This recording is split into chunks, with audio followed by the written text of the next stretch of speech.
Hello friends, welcome to our channel. Today we're going to take a look at another horrible case with you.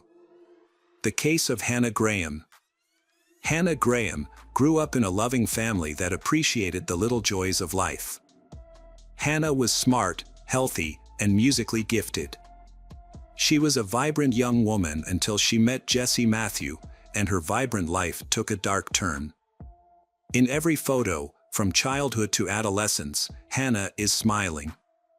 Those who knew her knew of Hannah's great ambition and ambition. Tragically, it seems her bright future was cut short by an unexpected evil that could devastate a life in an instant. On September 12, 2014, at approximately 9:30 p.m., Hannah left her home in Grand Marquet to meet friends. By 10 p.m., they went to FIC restaurant in Charlotte-Swilly. After spending some time together, Hannah later went to a party at the Caden Plaza Apartments on Tina Street. During the party, she told her friends that she was feeling unwell and wanted to leave. One friend offered to walk her home, but Hannah declined, as she lived only a few minutes away from Caden Plaza. Around midnight, Hannah said goodbye to her friends, but instead of going home, she walked in the opposite direction toward the Tempo restaurant. Security cameras on the buildings along her route captured footage of her as she headed to the shopping center on Charlotte Street, where Tempo was located. It was already September 13th, and at 12:56 a.m., the Hannah sent a message to a friend saying she was lost and not feeling well. At that time, Hannah was believed to be very drunk. It was unclear whether she had wandered into a different part of town by accident or due to her intoxication. Meanwhile, 32-year-old Jesse Matthew, a taxi driver, stopped at the Lazy Parrot for a drink. Afterward, he visited several other bars in the city center, where he harassed women. The women later reported that Jesse's behavior was inappropriate and crossed boundaries. Jesse eventually spotted Hannah. He initially walked past her, but then realized this was a great opportunity and decided to turn around and follow her. Surveillance footage captured Hannah wandering the streets, seemingly confused about her surroundings and the time. Jesse approached her, hugged her, and they headed to the Tempo restaurant. Inside, he bought 2 drinks. Witnesses later gave conflicting accounts. Some claimed Hannah was inside the bar area, while others claimed she was outside at a table. There was also no clear evidence that she was served a drink. Hannah's final text message to her friend, saying she was stuck, was sent in the middle of the night, but the meaning behind her words remains unclear. On September 14th, when Hannah's family could not reach her, they became alarmed and reported her missing to the police. Hannah was a person who always notified her family before going out. She was never away for long and always answered the phone. As time went on, her family's worries grew. Meanwhile, the police began searching for Hannah, with state and federal police joining the effort. Hannah's disappearance caused considerable concern in Charlotte-Swilly and the Albert Mall area, especially since there had been previous cases of missing women. Hannah's case quickly attracted public attention and the search for her intensified. Through a detailed investigation and the collection of video footage from numerous city cameras, police were able to piece together a timeline of the events of that tragic night. Hundreds of people gathered at the University of Virginia to support Hannah's family. Many volunteers joined the search, doing everything they could to help Hannah return safely. Hannah had helped others in need, and now it was their turn to help her. Jesse Matthew grew up in a low-income family. He faced constant bullying and humiliation at school, which led to a stutter and difficulties in his studies. Despite these challenges, he persevered and continued his education, eventually earning a full football scholarship to Liberty University in 2002. However, he was soon accused of violence against another student, prompting him to transfer to a different school. Upon entering Christopher Newport University, Jesse could no longer contain his desire, and soon rumors began to spread of a new sexual assault committed by Jesse. The victims remained unknown, having dropped out of school. Jesse made a living by working odd jobs for a while, switching jobs from time to time. In 2005, a young woman was attacked and raped in the Fairfax district while walking home from the store. The attacker threatened to kill her if she resisted. Although she survived the ordeal, she was hospitalized and treated, which included procedures to collect DNA samples. Police gathered evidence from the crime scene to create a DNA profile, but it did not match any suspects in police databases. Due to her fear for her safety, the woman ultimately chose to return to her home country of India. Surprisingly, family and friends described Jesse as a kind and helpful person. Even his ex-girlfriends found him charming and gentle. In fact, Jesse faced multiple sexual assault charges. One of the police officers who was friends with Jesse said that he had a very difficult childhood and was abused during his school years. Jesse was bullied a lot and forced to keep things a secret. Although this was never fully confirmed by his family or friends, Jesse himself stated that he was abused in his early years. This may explain how he went from being a good person to someone with malicious intent. Jesse's father struggled with alcoholism and was often absent from home for long periods of time. In 2006, his father was arrested for breaking the law. Did these experiences shape Jesse's personality and lead him to become a serial killer? On September 19th, police obtained a search warrant for Jesse's apartment. They seized a mobile phone without a SIM card and a pair of men's shorts. DNA tests revealed both Jesse's and Hannah's biological material on these items. A second search warrant was executed for his apartment. And the next day, police announced that while he had not yet been formally charged with Hannah's kidnapping, he was the last person seen with her on the night she disappeared. During this second search, several bags of evidence were collected, including a phone, laundry, bedding, a pillow, clothing, a toothbrush, test tubes of hair, a wallet, and a cigar butt. Police obtained a third search warrant, allowing them to collect a pair of white shorts, a maroon shirt, and a towel with a reddish-brown stain. They also seized an orange Chevrolet Suburban belonging to Jesse. On September 20th, Jesse arrived at the Charlotte police station with Will, requesting an attorney and refusing to answer any questions about Hannah. Afterward, he left the station, got into his car, and sped away. Police pursued him, but he managed to evade capture. A nationwide search for him was initiated. It was later revealed that Jesse had obtained a new driver's license and withdrawn most of his bank funds. Jesse's family has urged him to share any information he has about Hannah with the police. His aunt, Alice Fletcher, has pledged to support Hannah's parents. Many people in Charlotte have joined the search efforts. Additionally, Hannah's college friends have provided significant support to the family. On September 24th, Jesse was seen on a beach in Texas. Since his car had been confiscated, he was living in a tent there. A bystander recognized him from a news report and called 911. Jesse was arrested and identified as a suspect in the kidnapping of Hannah. A $100,000 reward was offered for information about Hannah's location. He was taken to the Charlotte Regional Jail and held without bail while the search for Hannah continued. On October 18th, a body was discovered on a plot of land on Old Lynch Road in Albemarle County. The site was located behind an abandoned house and surrounded by brush. Police cordoned off the crime scene after the discovery of the body. The sheriff noted that further testing was needed to confirm the identity and expressed gratitude to those searching. A crop top and jeans matching those worn by Hannah were found nearby. A wristwatch was also found, but no underwear, shoes, or cell phone were found.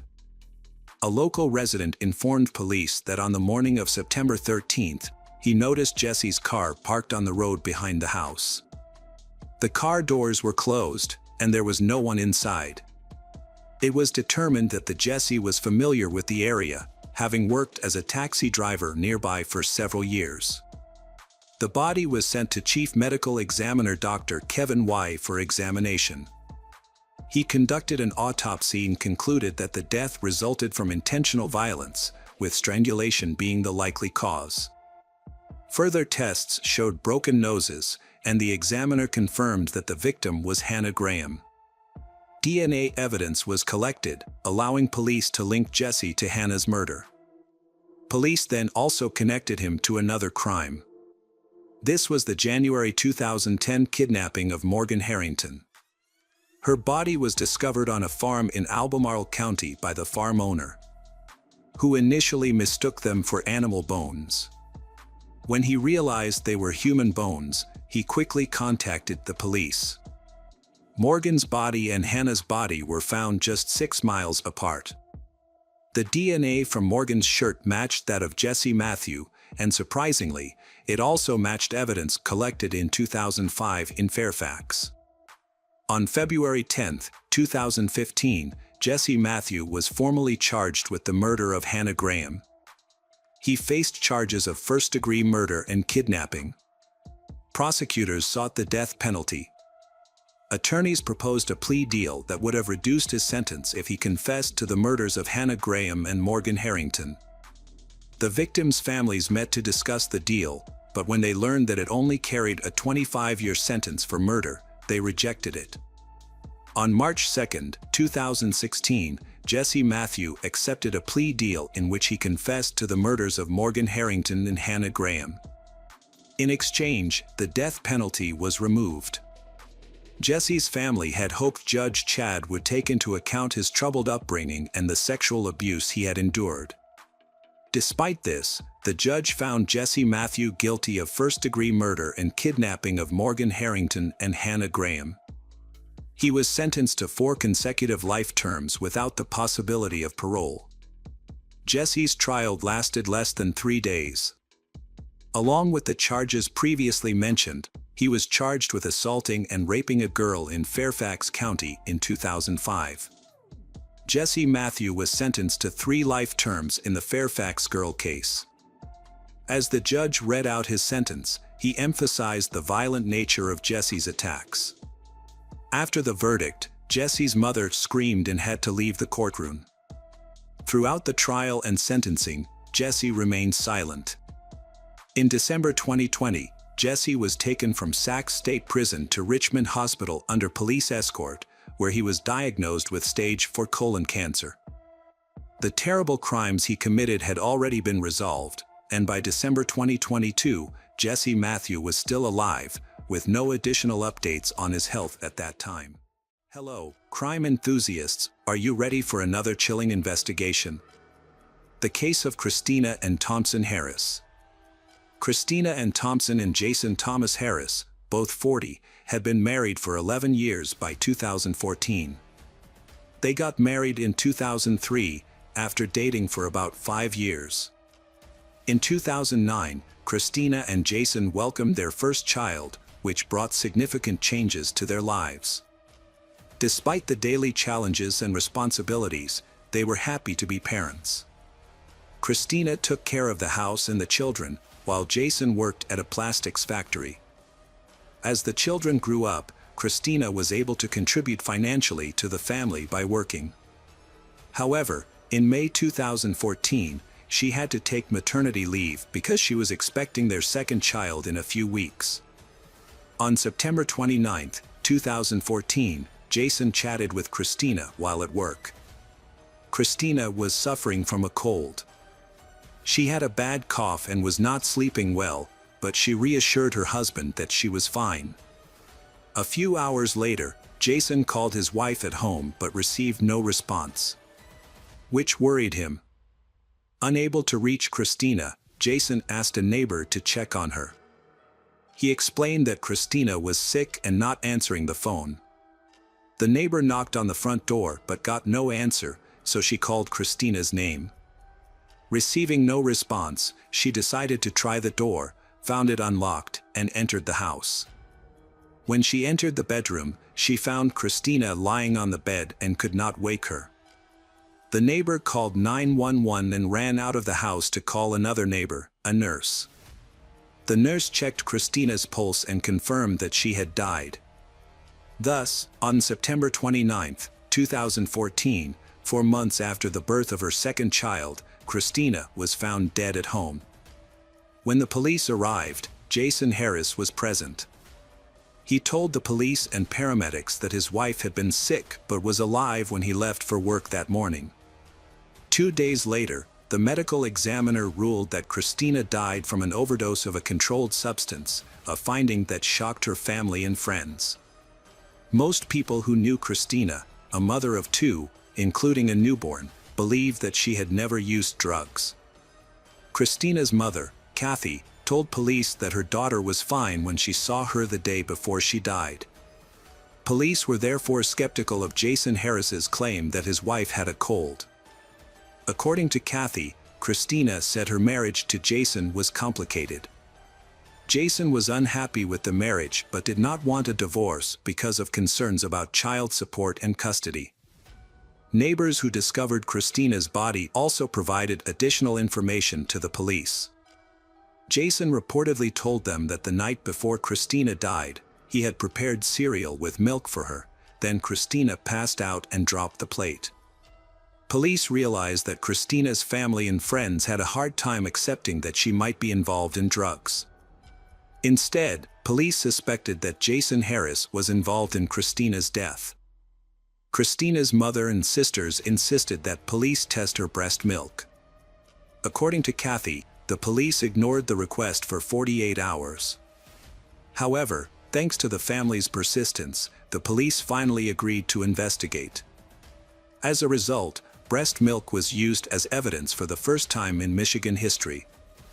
As confirmed by Christina's family and friends, all drug tests at her workplace and at the hospital where she gave birth to her second child were negative.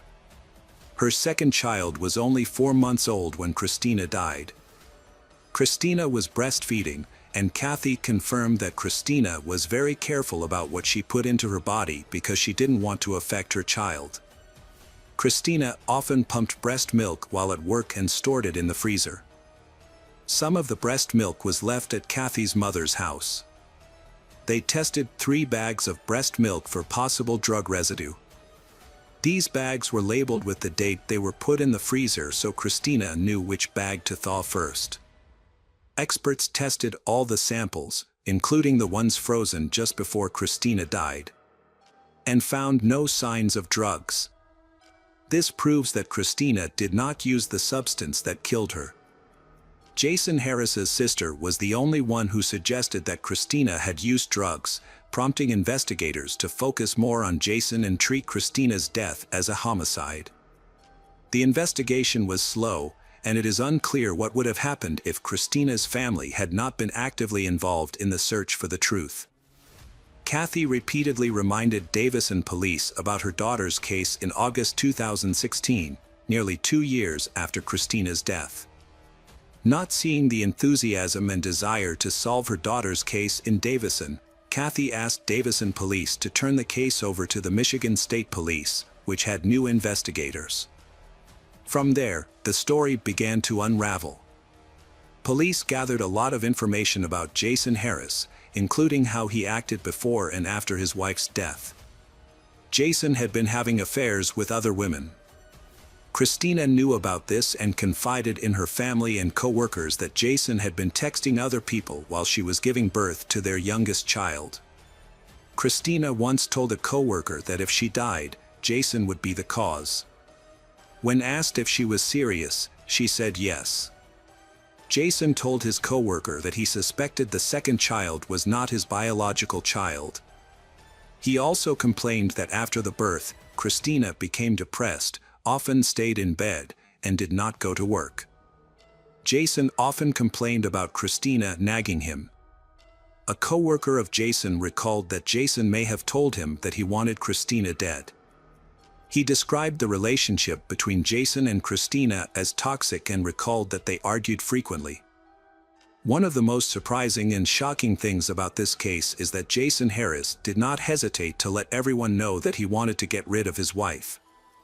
He tried to do so, but unfortunately, no one paid attention to his words and actions before Christina died. Jason bought poison twice and mixed it into her drink. Both times, Christina felt that the taste was unusual and did not drink it. Jason then asked a coworker to find him a poison that would not change the taste or smell of drinks or food. Jason said he wanted to knock Christina unconscious so she would not feel anything. When he shared with the coworker that Christina would not drink water because it tasted strange, the coworker refused to talk to him further. The coworker testified that Jason had talked about wanting Christina to stop nagging and that the coworker thought Jason was joking. Jason also told a coworker that he had hired someone to kill Christina, but the person was arrested for another reason before the murder. Jason therefore offered the coworker $10,000 from Christina's $100,000 life insurance policy to kill her. The coworker refused the offer, thinking that Jason was just venting his anger by talking about his wife and making inappropriate jokes. According to the colleague, he recalled a conversation with Jason in which Jason said, "I'm bored with her. I'm going to dump her." The police then decided to question the neighbor who discovered Christina's body. The neighbor testified that she saw Christina's family truck in the driveway. But Christina did not come to the door. She entered the house and found Christina lying in bed, unresponsive. The neighbor asked Jason if she should try to wake her up. He replied that Christina must have fallen asleep and that he would come home. The neighbor went back inside and removed the covers around Christina because she felt cold and had foam coming from her mouth and nose. The neighbor called 911 and another neighbor who was a registered nurse. The neighbor, who was a registered nurse, testified that Christina was cold, stiff, had no pulse, and had white foam coming from her mouth. She did not attempt to resuscitate Christina because she believed she was already dead. Jason told the police that he asked a neighbor to check on Christina and that he had to rush home because Christina was unresponsive. However, witnesses said Jason did not appear anxious or in a hurry. What raised suspicions about Jason was that morning, he called Christina's supervisor at work. He told her that Christina had died the night before and that he wanted to inquire about the $100,000 death benefit from Christina's life insurance policy through work. Additionally, one of the women Jason had an intimate relationship with told investigators that Jason had contacted her on the day of Christina's death and said that his wife had died from an overdose of a controlled substance. This suggests that he knew what caused Christina's death even before the medical examiner's report. That evening, the neighbor he had asked to check on Christina saw him in his driveway. She said that Jason told her that Christina was not the angel her parents thought she was and that their child would soon learn all the good and bad things about Christina. He said that Christina dropped her bowl of cereal, and he told her to go to bed. Jason also told a neighbor that his wife tossed and turned during the night and that he heard her coughing before he left for work. Jason wondered if that was her last breath. Jason told a police officer that Christina was coughing a lot when he left the house. He also told the police that Christina fell asleep eating cereal the night before she died. Finally, Jason told Christina's mother, Kathy, that before she died, Christina complained that her water tasted like chemicals. One of the main motives in this case is believed to be insurance money. Within a week of Christina's death, Jason and his mother went to Christina's workplace to inquire about the life insurance money. Additionally, Jason received a $20,000 death benefit from a life insurance policy issued by his company shortly after Christina's death. One of Jason's lovers moved in with Jason and his children. Christina's mother believed that Jason's lover moved in with him after Christina's funeral. However, Jason's neighbor testified that the lover had even moved into Jason's home before Christina's funeral. The neighbor added that Jason's adult children from a previous marriage moved into the home within days of Christina's death. Police also discovered that Jason Harris purchased a plane ticket to Rhode Island 9 days after Christina's death to visit a woman with whom he had exchanged more than 5,800 text messages. County Medical Examiner Dr. Brian Hunter submitted post-mortem blood and urine samples for laboratory testing. Dr. Hunter determined that the test results were consistent with Christina being poisoned by a lethal substance. Initially, Dr. Hunter determined that her death was an accident. Because there were no injection marks on Christina's body and investigators did not find any powder residue or rolling papers next to the bed where Christina died. In 2016, the Michigan State Police took over the investigation into Christina's death. In 2019, after Christina's family disputed Christina's cause of death, Dr. Hunter later changed Christina's death certificate from an accident to a homicide. Police charged Jason with first-degree murder, solicitation of murder, and delivery of a controlled substance resulting in death. He was denied bail. Jason's attorney, Nicholas Robinson, said his client pleaded not guilty to the charges and wanted to fight them. When he was arrested, Jason had lost his job after testing positive for drugs. Kathy's efforts to ensure that law enforcement would punish the person responsible for her daughter's death were not overlooked. Gena's County Prosecutor David Layton said that a few years ago, he began receiving Facebook messages and emails from a Davidson woman who claimed her daughter had died and that her death was not an accident. "It can't be happening," the woman told the prosecutor. She was certain that someone had caused her daughter's death. Kathy's passionate pleas caught David Layton's attention, prompting authorities to re-examine the death of her daughter, Christina. "I will never forget what she wrote in an email, 'Prosecutor, you are my last hope. This is our last chance to get justice for my daughter. Please help me,' David Layton said. "At that moment and as I spoke to her this morning, I was absolutely convinced that her daughter's death was not an accident. It was the result of foul play. It was Kathy's relentless efforts to seek justice for her daughter's death that led to this situation. And those efforts paid off." The trial began in 2020. The prosecution alleged that Jason put a controlled substance in his wife's cereal bowl to kill her. He then went to work as usual, waited a few hours, and asked a neighbor to check on Christina. According to the prosecution, Jason wanted someone else to discover his wife's body in order to reduce suspicion against him. The direct evidence against Jason was overwhelming. Jason had a motive for killing Christina. He was having an affair with another woman, suspected she was cheating on him, believed the second child was not his, and was tired of her nagging. Jason did not want a divorce because he did not want to pay child support or lose custody of her. Before her death, Jason told a coworker that he wanted Christina dead.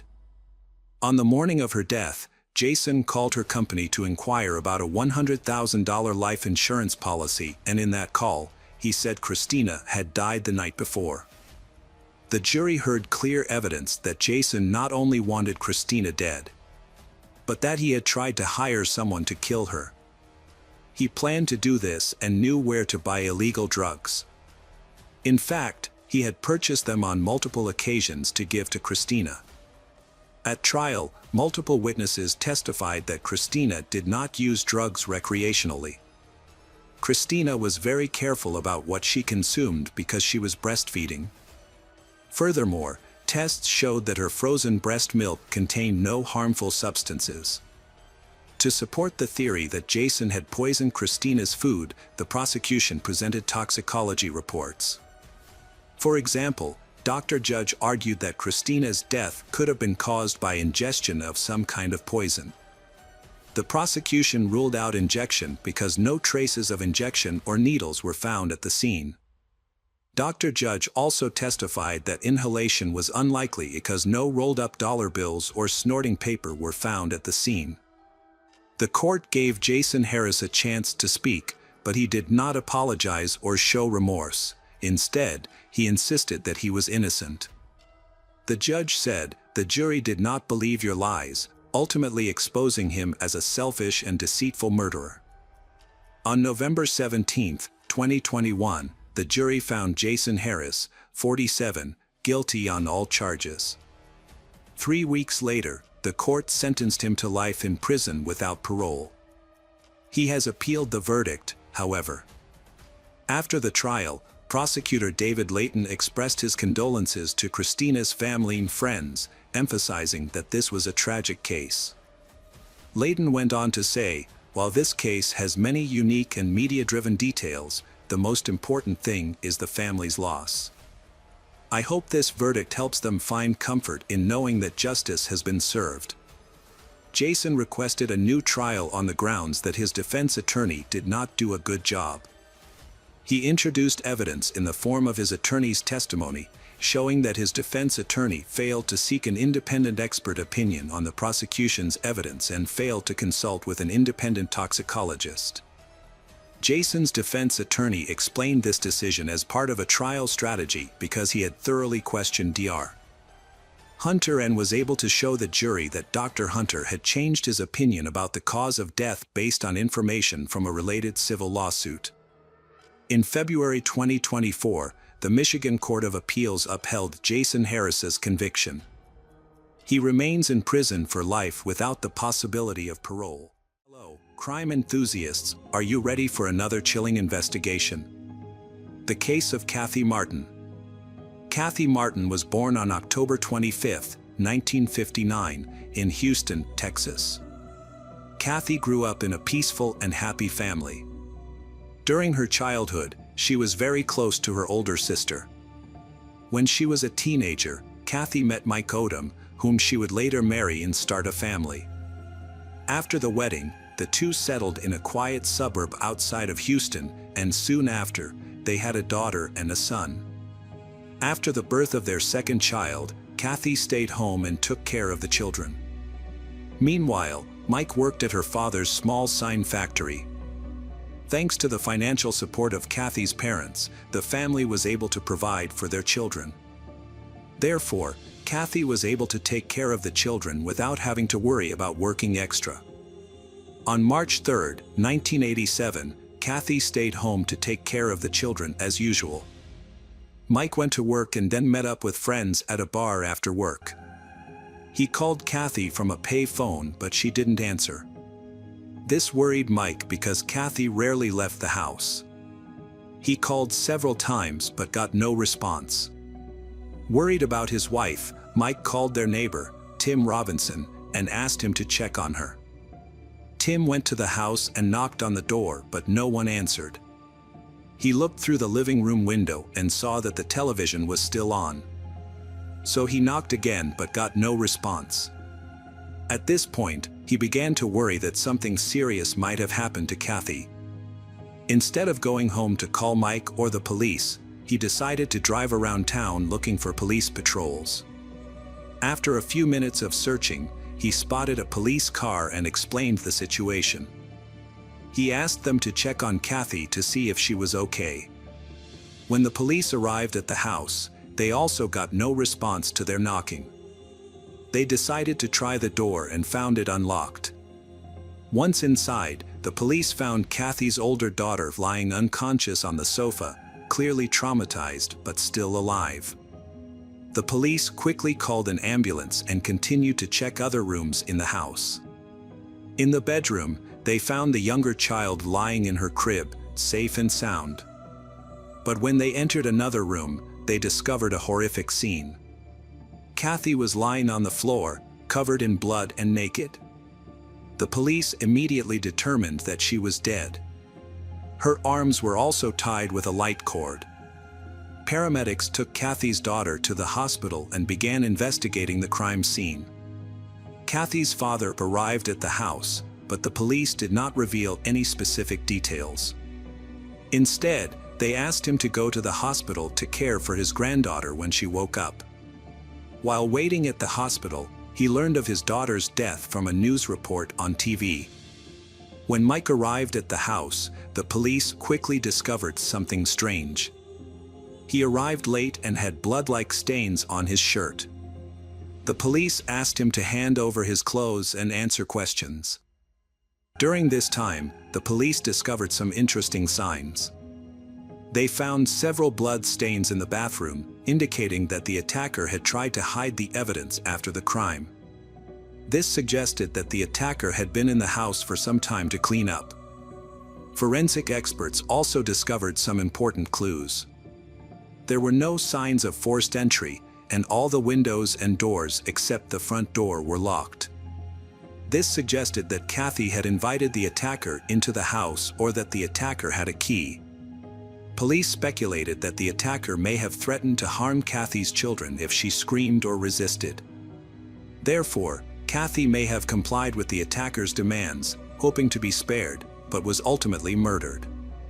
As doctors worked to save Kathy's daughter, they discovered that she had been brutally beaten, most likely with her bare hands. She spent several hours in critical condition at the hospital, and her chances of survival were still very low. After examining Kathy's body, medical experts determined that she had suffered severe injuries with 16 stab wounds, most of which were concentrated in the abdomen. They also discovered that she had been sexually assaulted and collected biological samples of the offender from the scene. However, at that time, DNA analysis methods were not widely used in forensic science. Therefore, experts were unable to extract DNA profiles from biological samples. They were only able to determine the killer's blood type, so the sample was sent to the lab for further analysis. The police had noticed suspicious stains on his shirt early in the investigation and had kept the clothes for examination. His behavior that evening was very suspicious. He had gone out with friends after work, but instead of going home when he couldn't reach his wife, he asked a neighbor to check on him. The police had seen similar cases before, where a husband killed his wife and created an alibi by going out with friends. He would then ask someone else to check on his wife to avoid being the first to discover the body and throwing the police off the trail.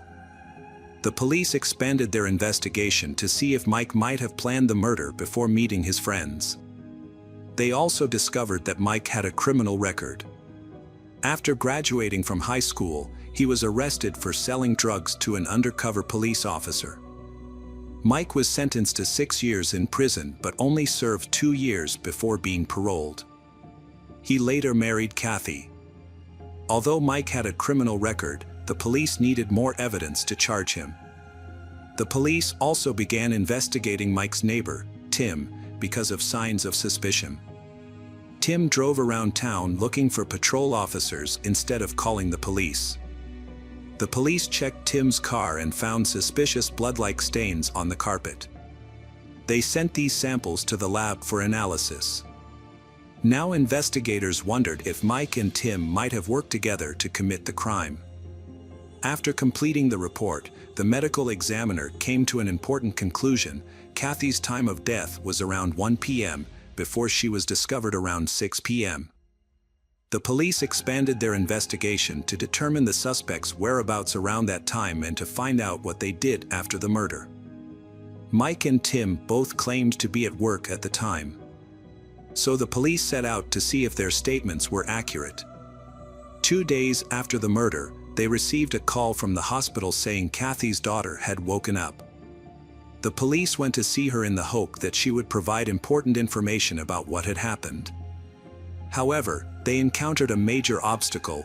The 4-year-old girl's memory was almost completely erased.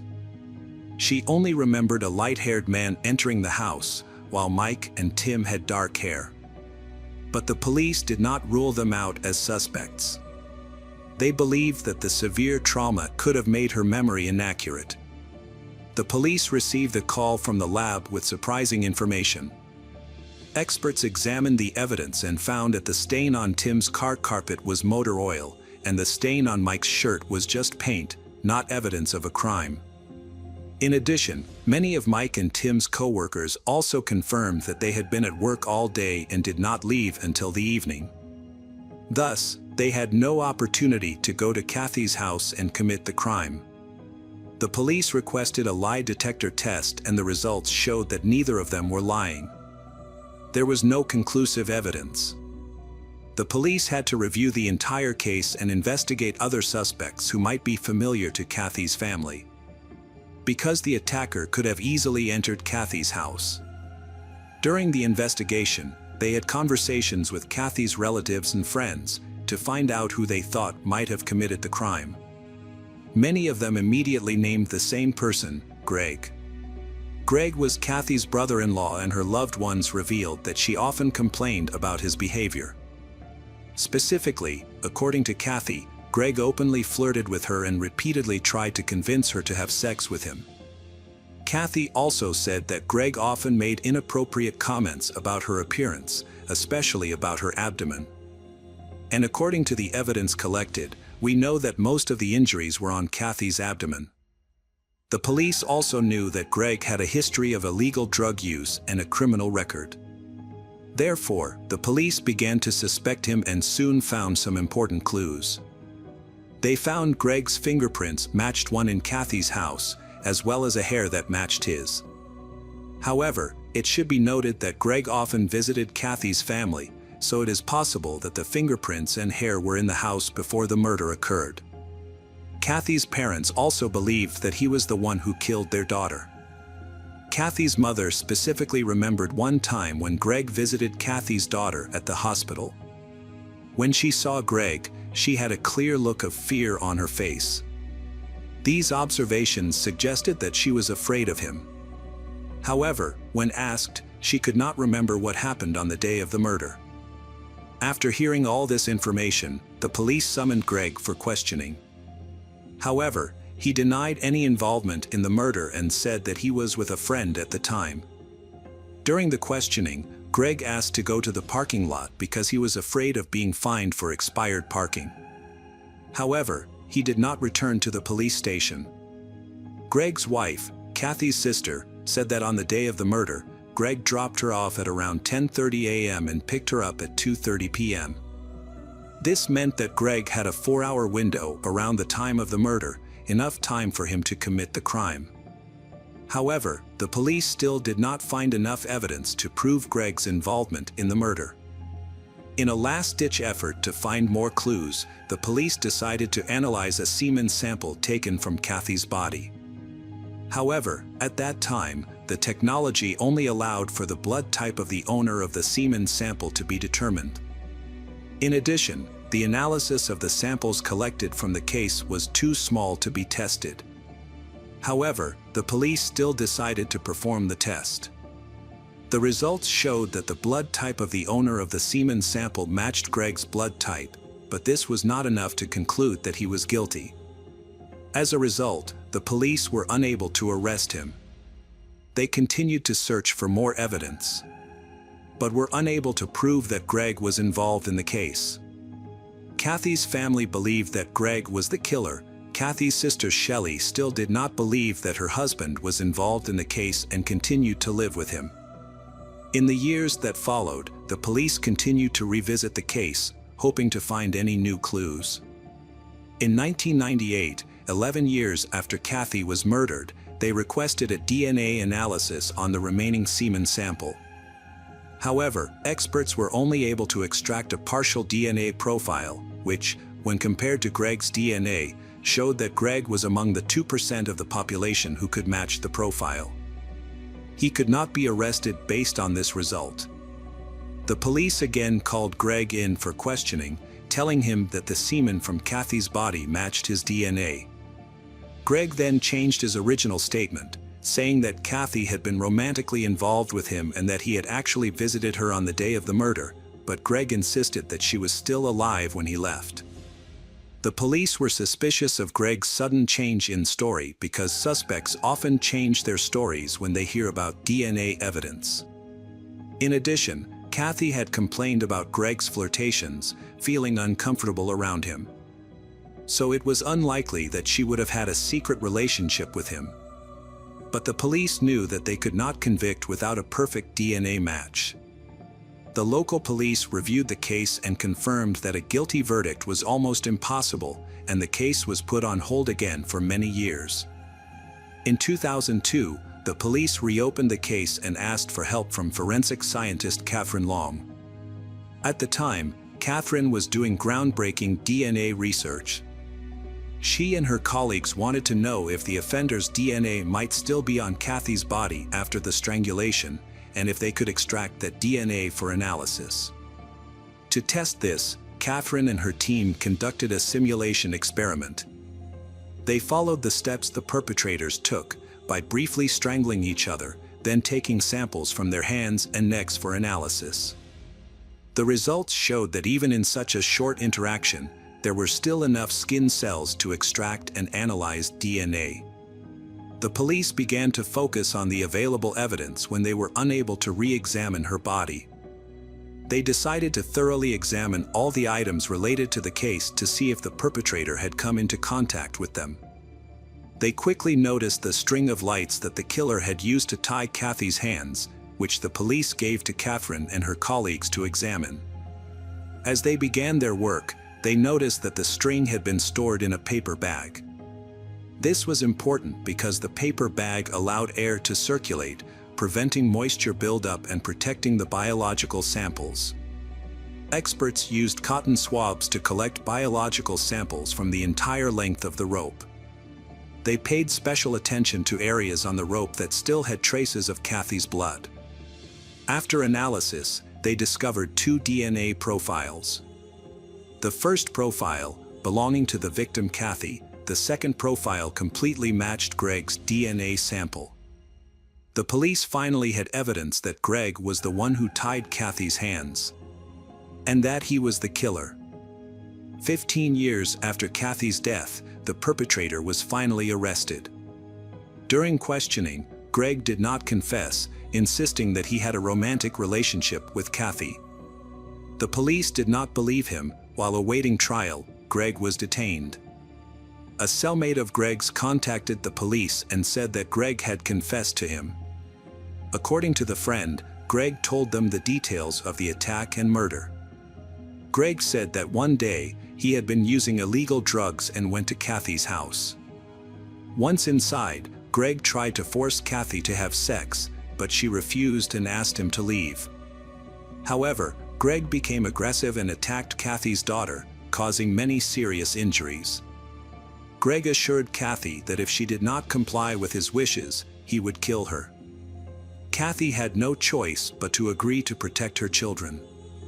Greg then tied her up, attacked her, and killed her with many injuries. To cover up the crime, Greg washed the blood off himself in the bathroom and changed into Kathy's husband's clothes before leaving the school. The police forced Greg to face the truth. This time, Greg confessed to killing Kathy. In 2004, he pleaded guilty in court and was sentenced to 45 years in prison. However, he only served 4 years before dying at the age of 56 of liver cancer. Kathy's husband, Mike, died at the age of 45. For 15 years, Kathy's family, including her parents and children, waited patiently, trusting that the police would find the killer. Although they believed Greg was the killer, they saw him continue to live with their second daughter, but there was nothing they could do. Welcome back, mystery lovers. Today's case is going to keep you on the edge of your seat. The case of Athena Strand. Athena Strand was born on May 25, 2015 in the small town of Duncan, Oklahoma, USA. Her parents divorced and her father moved to Texas while Athena still lived with her mother in Oklahoma. Despite living far apart, her father kept in touch and visited her whenever possible. Sometimes her mother would bring Athena to see her father so they could spend time together. Both her parents remarried later and Athena had 2 younger sisters. Athena was a cheerful, sociable child. She loved to play and spend a lot of time outdoors. In the winter of 2022, when Athena was 7 years old, she temporarily left Oklahoma to live with her father in Texas until the New Year holidays ended. During this time, Athena attended a local elementary school. Her father's house was located in a remote rural area, surrounded by forests and vast fields. Here, Athena had a great time exploring nature with her father and also built a good relationship with his new wife, Elizabeth. On November 30th, Athena returned home from school at around 4:15 p.m., just like every other day. She was home alone with her mother, Elizabeth, because her father and grandfather had gone hunting. That evening, Athena had an argument with Elizabeth. Athena finally felt upset and decided to go to her own room. Meanwhile, Elizabeth went to the kitchen to prepare dinner. After about 20 minutes, Elizabeth went to Athena's room to call her to dinner, but she was gone. She started searching the whole house but couldn't find Athena anywhere. Elizabeth called a relative of her husband who lived nearby. Although Athena often visited the relatives, this time the relative said that she was missing. Next, Elizabeth called her husband and told him about the situation. Her husband immediately asked her to contact the police and return home immediately. When she got home, Elizabeth called the 911 emergency number at around 6:40. Only 14 minutes later, the police arrived at her house. She explained the situation to the police and said that she thought Athena might have left home because of an argument between mother and child. Initially, the police seemed suspicious of Elizabeth because she had reported the child missing 40 minutes after discovering the incident. However, after listening to her description of the search around the house and contacting family members, they concluded that she might be telling the truth. The police immediately began searching the surrounding area. Although it was already dark, they still organized a search force within a radius of several kilometers around the house. They believed that the child might have gotten lost in the dark and needed urgent help. They focused on searching the entire area, including the woods and fields. Police also considered the possibility of kidnapping but found no evidence to support this theory. There was no sign of an intruder in the house and no strange noises or screams that night. Police received support from family and town residents in their efforts to find the missing Athena. The girl's mother quickly arrived at the scene after learning of her daughter's disappearance. But the results were still inconclusive as no trace of Athena was found. The search became more difficult, as the area around the house was quite difficult to access, especially at night. Therefore, the police continued the search at 7 a.m. the next morning with more police officers joining in. As news of the disappearance spread, hundreds of volunteers volunteered to join the search effort. Some came on horses and ATVs, while police used drones and helicopters equipped with thermal cameras to search for Athena. By the end of the day, Athena had still not been found. Police were concerned for her safety because of the cold weather at the beginning of winter. Although Texas is a small southern state, the temperature had dropped to 50 degrees Fahrenheit. Since the girl was wearing thin clothes, it would be really difficult to endure such weather. On the third day, the search continued, and the police expanded the area to search for Athena. The police became increasingly suspicious that Athena had left the house on her own. During these days, they searched for miles in all directions, but they could not find the girl. The police identified the people who were near Athena's house that night. However, Athena's house was located in a special location, far from the main road, and there were no surveillance cameras in the area. However, they quickly got some important clues. A courier service had delivered to Athena's house that evening. The police contacted the courier company and learned that the delivery to the address was entrusted to an outside contractor. They then contacted that contractor and determined that the truck had arrived at Athena's house. Each of these trucks was equipped with surveillance cameras. So the police asked for footage from November 30th. After rewinding the time the truck arrived at the house, the police saw the driver dragging a girl who looked like Athena into the car. The police quickly identified the driver as Tanner Hearer, 31, and the police went to his address. Shortly thereafter, the man was arrested on suspicion of kidnapping and taken in for questioning. As soon as the police mentioned the video evidence, Tanner began to speak. He explained that he had actually delivered a package to Athena's house that evening. While backing up the truck, he heard a crash and went to check what had happened. There, he saw the girl lying on the ground and realized that he had accidentally hit her with his car. As he approached, Tanner noticed that the girl was not seriously injured. She was conscious and spoke to him calmly. The girl said her name was Athena. He started to feel scared. He decided to take her into the truck and try to figure out how to solve the problem. The girl continued to talk to him and said that she would tell her father about this, and Tanner became more and more worried. He didn't know what to do with the situation, because he knew that if she told an adult about the incident, he could get into legal trouble. According to Tanner, he could not think of a better way than to kill her. He thought the best way would be to break her neck, but he could not do it. He then strangled Athena to death with his hands. He hid Athena's body in a nearby river. Tanner gave the police the exact location where he left Athena. So the police went there and found Athena's body. The murder shocked not only her family but also thousands of people across the country. All major media outlets reported the case and many were horrified by the brutality. After the body was found, Tanner was charged with kidnapping and murder. While waiting for the medical examiner's report, the police scrutinized Tanner's identity, trying to better understand his motives. Tanner's account of the events did not seem plausible.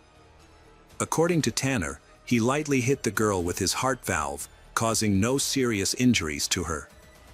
However, Tanner was so depressed that he immediately decided to kill her, thinking that beating a child would cost him his job. Tanner's story seems very strange. Police found out that this man was engaged and had a 1-year-old child. In addition to delivering goods, he occasionally worked as an Uber driver. Tanner's daily life, he participated in performing in a band at several cafes in the nearby city of Fort Worth.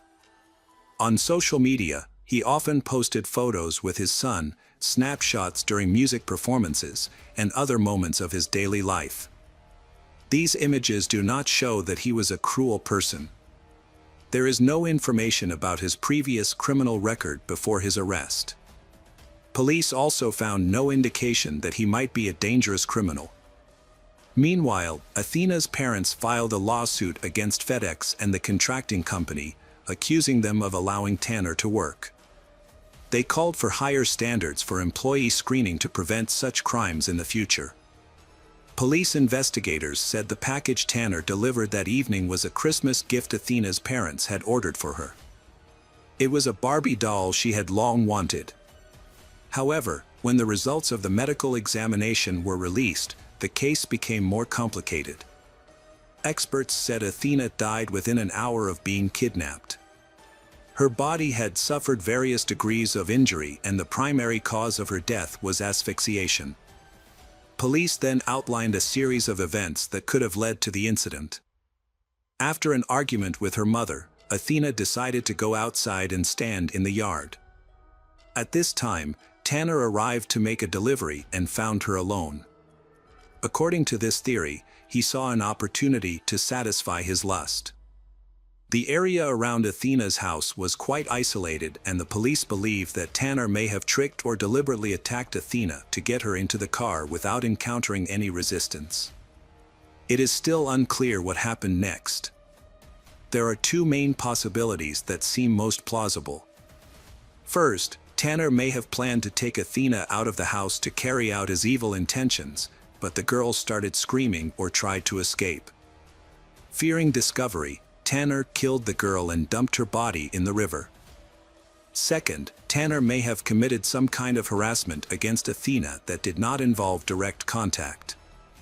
In this case, medical experts would not find evidence of sexual assault.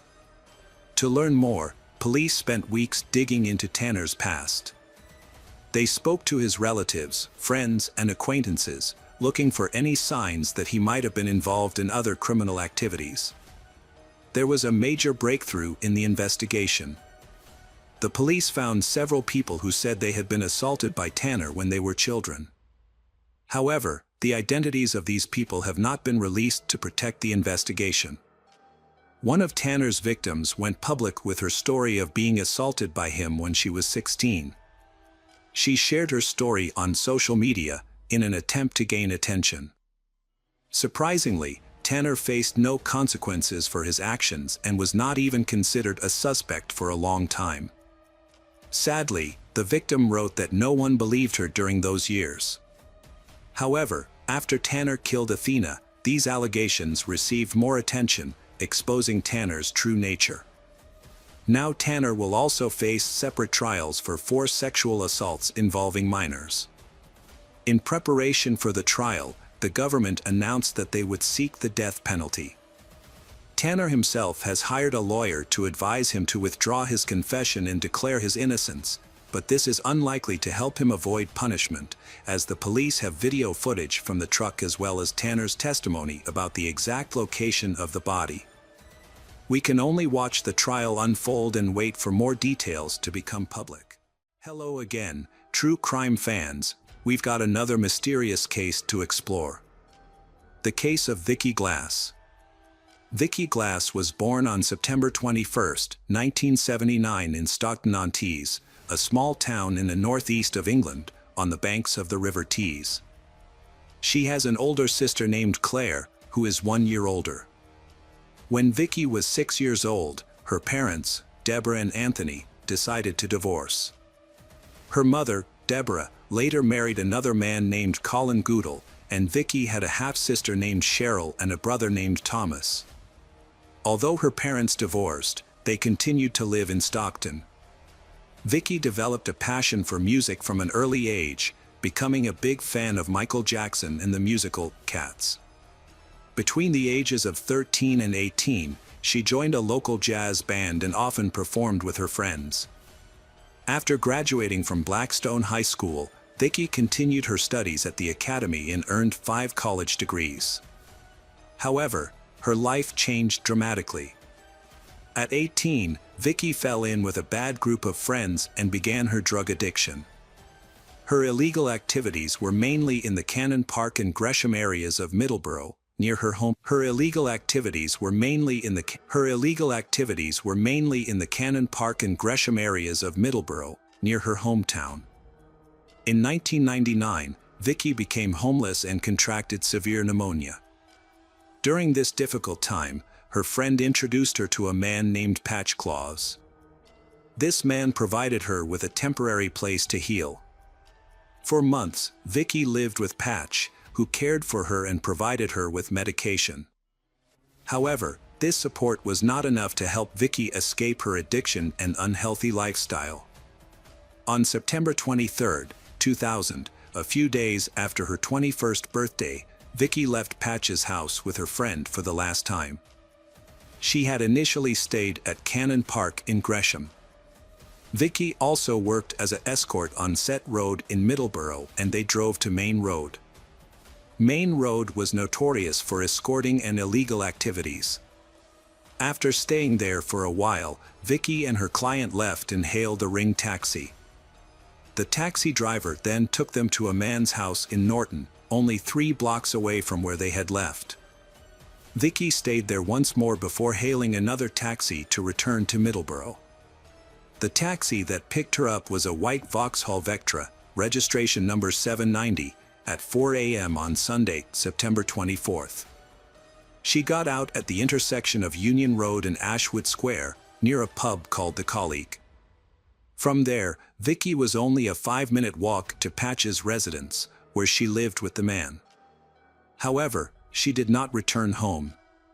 Patch became concerned when Vicky did not return and began calling, visiting friends and going to places she frequented, but there was no news of her. After 3 days, he contacted the police, and on September 27th, an investigation into Vicky's disappearance was launched. A week after Vicky went missing, on October 5th, the local paper, the Northern Echo, published an article headlined, "Missing Young Woman." In the article, Vicky was described as being about 5 feet 1 inch tall, with blonde hair tied in a ponytail. She was wearing a white t-shirt, light gray trousers and white trainers. The article also quoted a police officer as saying that Vicky was a known prostitute and frequented hot spots. Vicky's family refused to give up and were determined to find out who was behind the incident. In 2018, the police received additional funding to try to find a criminal. On Friday, November 3rd, a man was walking his dog in the village of Demi, 20 miles southwest of Middleborough. At 6 a.m., he walked past a ditch near the main road in the village and discovered the decomposing, unclothed body parts of a woman. He quickly called the police, who arrived and identified the victim as Vicky Glass, a 21-year-old woman who had gone missing. The cause of her death has not yet been determined. North Yorkshire and Cleveland police immediately began an investigation. A team of 40 police officers were sent to the scene to collect evidence and conduct forensic examinations. However, no traces were found at the scene and the clothes Vicky was wearing when she went missing were not found. Detective Brian Dan, who is leading the investigation, has appealed to journalists to contact anyone who knew Vicky, spoke to her, and has any information that could help the investigation.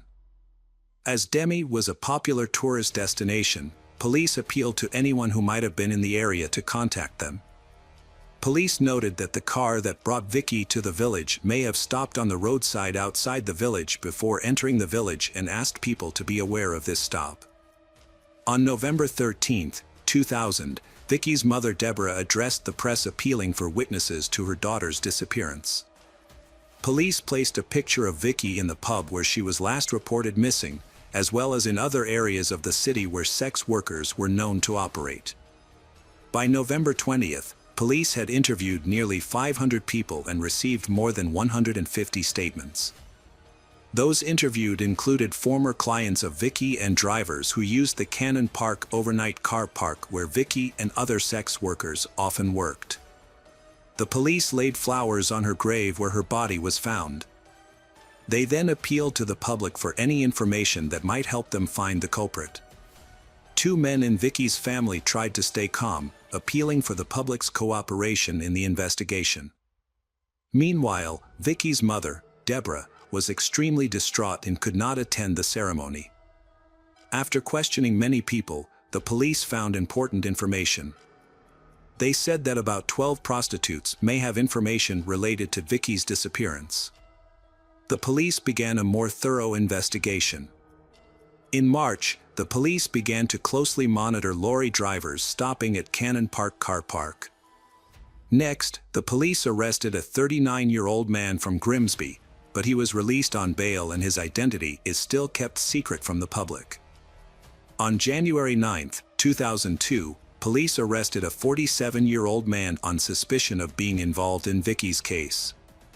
2 days after his arrest, on January 11th, the man's name was given as Eric Coates. He was a resident of South North Yorkshire and lived about 45 miles south of Middleborough.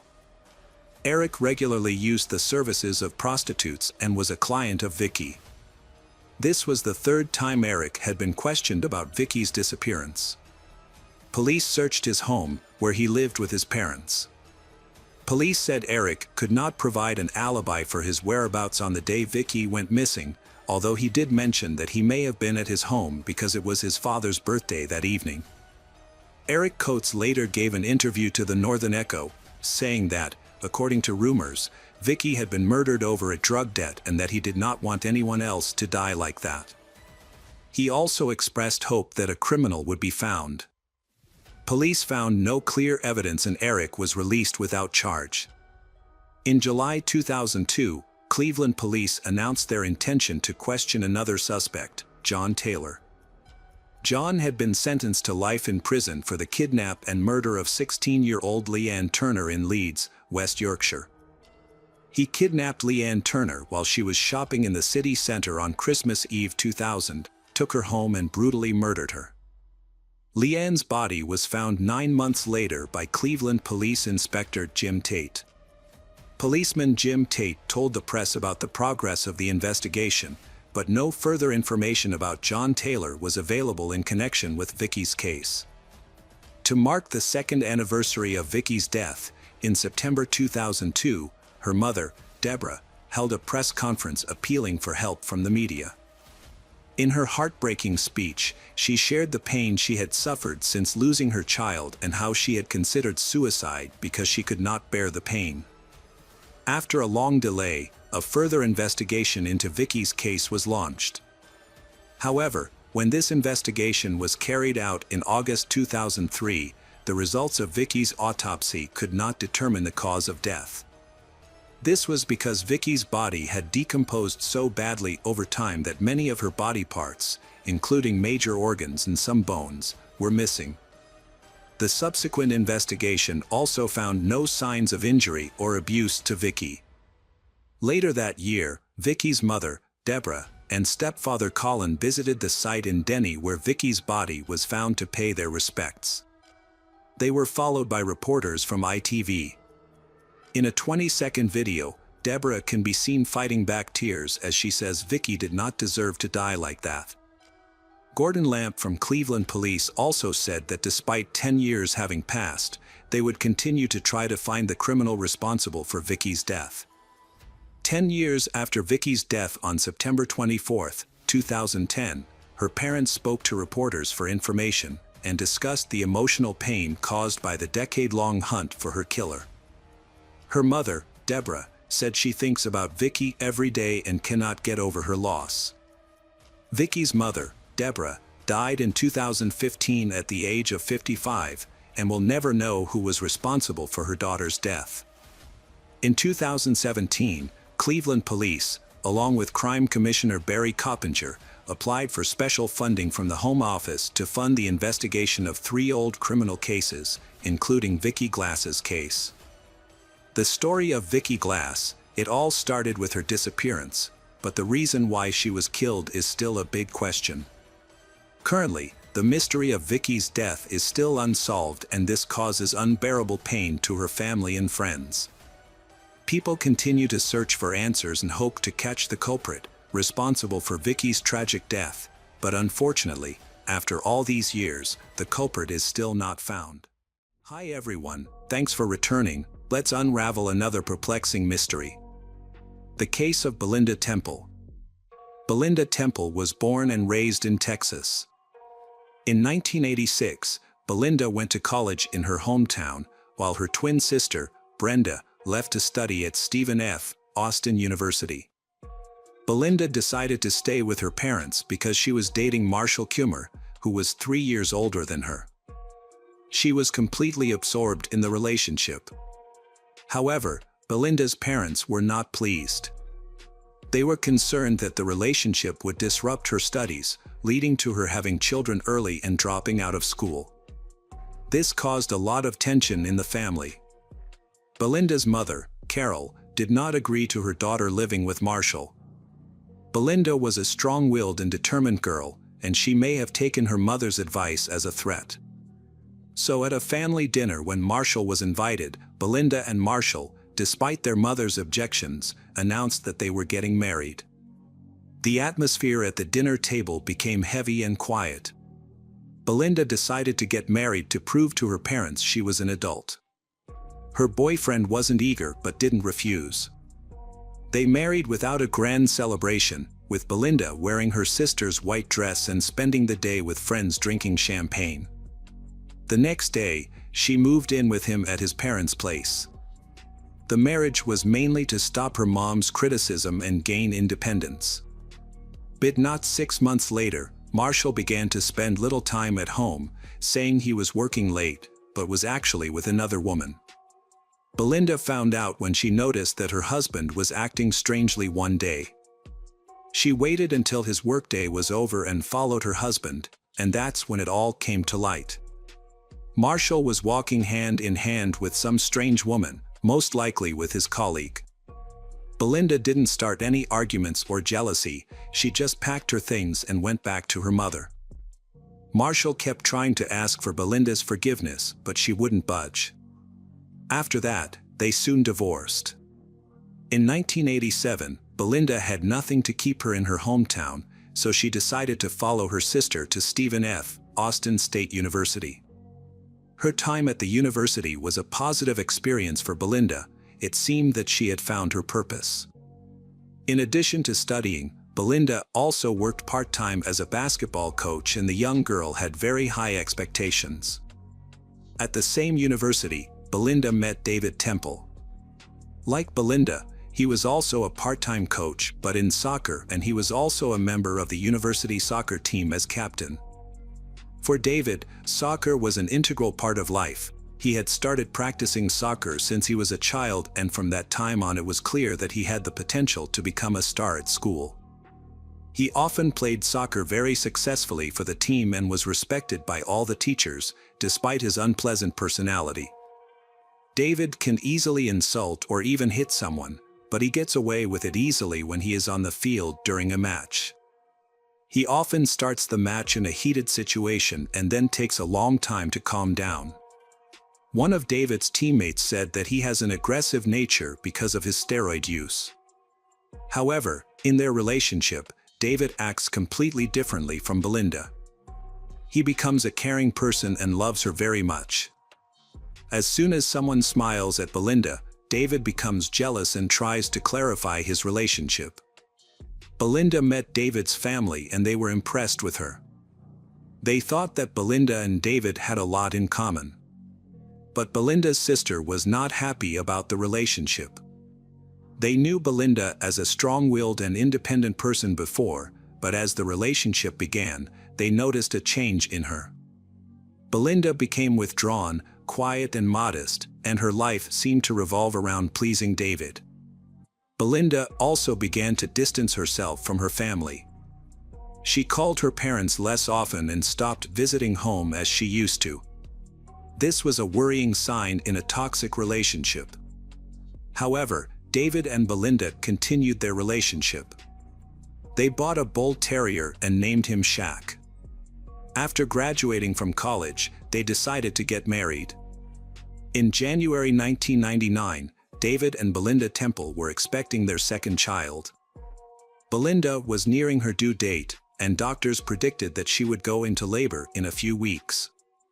As a pregnant mother, Belinda often felt tired and fatigued. She also had to care for her son Evan. To give his wife some rest, David decided to take Evan for a walk in the park that evening. They walked in the fresh air, but soon felt tired and hungry. They then went to a restaurant for a bite to eat. When they got home, David was shocked to find the front door of his house broken. To keep Evan safe, David quickly took his son to a friend's house who lived nearby, and when his son asked why he couldn't come home, David lied and said his mother was in the hospital. One of David's neighbors, Quentin Harland, had just opened the door to the unexpected visitor, David. He carried his son straight into the living room and quickly returned to the house. Quentin was confused by this and yelled for his wife to watch the child and ran after David. He asked David, "What's going on?" But when he saw the broken front door of the Temple house, Quentin realized that David probably had no idea what was waiting for him inside. When he entered the house, Quentin saw a horrible scene. Everything was in ruins, the cabinets were open, furniture was scattered on the floor, and especially there were blood stains on the floor leading to the stairs. Quentin quickly pushed David aside and saw under the stairs, in the dressing room, Belinda lying face down with her arms outstretched in a large hole in the back of her head. David seemed too shocked to say anything or rush to his wife's body. He took out his cell phone and called the police. Police immediately rushed to the scene but did not enter the house immediately because the Temple family's dog, Shaq, was aggressive. The dog growled and barked at the uniformed officers, prompting one of them to draw his gun. However, the situation was calmed when David Temple came out of the house, then led the dog into the garage. When the officers entered the house, they investigated the scene and concluded that it appeared that a robbery had occurred. They speculated that the burglars did not know that the homeowner was in the house at the time, so they shot her to avoid exposing witnesses. The police began investigating the crime scene. They wondered how the burglar could have entered a house guarded by a ferocious bull terrier. They began to investigate carefully. At the main entrance, the police found broken glass. But this glass was not broken by someone trying to unlock it from the inside, as the glass fragments would have been concentrated near the threshold. Instead, the glass fragments were located far from the door, to the right of the entrance. This indicated that the main door was unlocked and the glass was broken, and it was unclear why the burglar did so. The police opened a box on the nightstand in the living room and found several pieces of jewelry that appeared to be gold. It was unclear why the burglar did not take these pieces of jewelry. The more they investigated, the more suspicious the police became that something was not right around the case. The police's experience with robberies had taught them that the criminal would usually take whatever was valuable and could be found. But in this case, nothing seemed to have been taken. And the fact that the dog was still in their minds was a big deal. Something was wrong with the case. In the murder, the wound suggested the victim had been shot in the back of the head. It is likely that the weapon used was a 12-gauge shotgun, since the victim was kneeling with his back to the killer. But shotguns were uncommon in robberies and were difficult to carry or transport without being detected, which made the police even more suspicious. In the murder of Belinda, it happened at 4 o'clock in the afternoon.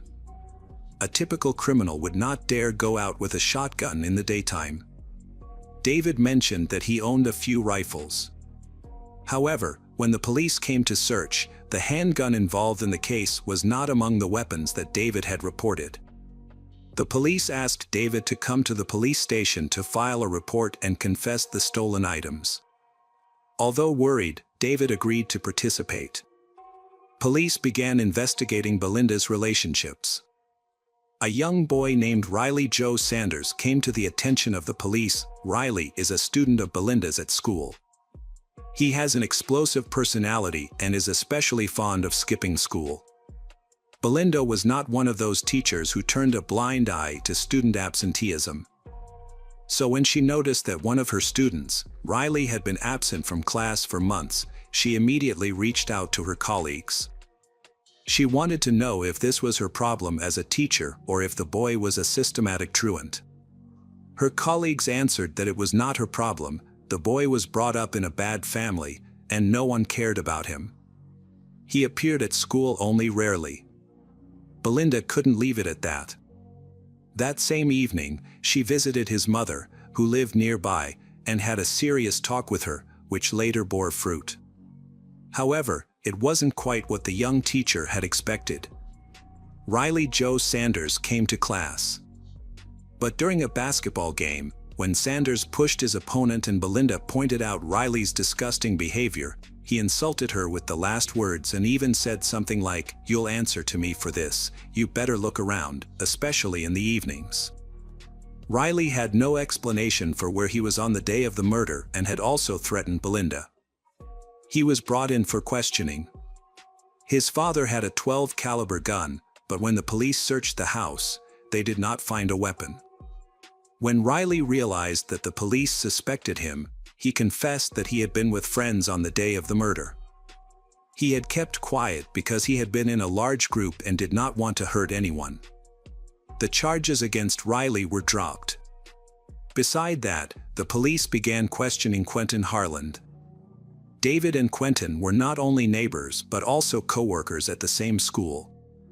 They had a close friendship and often met outside of work to watch sports on TV or attend family barbecues. One day, David and Quentin discovered a new young teacher at the school named Heather Scott. Quentin showed special interest in her, even asking her out to dinner, but Quentin's efforts were unsuccessful because Heather declined the invitation. Quentin accidentally discovered a secret relationship between David and another woman. This made Quentin very angry and resentful because David was married and had a son. However, Quentin kept it a secret and did not reveal anything to others. In the work environment, David and this woman seemed to be a happy couple, and many people in the teaching staff had the same impression. However, no one knew that David had another wife named Belinda. Belinda did not suspect that her husband was having an affair. In fact, she even shared with Quentin that she suspected that David was cheating, but Quentin reassured her that David was a good man and could not do such a thing. However, the way David treated Belinda also changed over time. In the past, he was very respectful and loving towards her. But now he often insulted and hurt her. He called her fat, even though she had only gained a little weight after giving birth. He also often asked her to go to another room when there were guests in the house, as if she did not deserve to be with everyone. Belinda felt extremely unhappy and lonely when faced with this treatment from David. She did not dare to talk seriously with him about this, but cried at night and felt bad about herself. Meanwhile, David was in a very happy new romantic relationship with Heather. David increasingly distant from his family. The psychological pressure he put on his wife was increasing. Although he never raised a hand to hit her, their interactions consisted almost exclusively of insults. At this time, Belinda learned that she was pregnant. When she received this news, she forgot all of David's previous mistakes and felt very happy. It seemed that David also tried to present himself as a happy father, but he was unsuccessful. Sometimes David did not come home at night, and Belinda was afraid to ask him why he was absent at night. She was afraid that her husband might become very angry and cause a scandal. Therefore, Belinda often had to do everything herself while preparing for the birth of the child. She went shopping, painted the walls herself, and assembled the furniture she had bought. David seemed unconcerned and made no effort to help his wife. Belinda prepared everything for the upcoming baby herself, while David seemed to be only concerned with his new relationship. Christmas was approaching, and Belinda was 8 months pregnant. She decided to discuss with her husband David what gifts they would give each other for the occasion. However, David suggested that they skip giving each other gifts this year.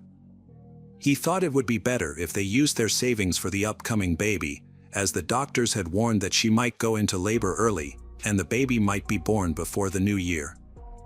When Christmas came, although they had agreed not to give each other gifts, David did not give Belinda any small gifts.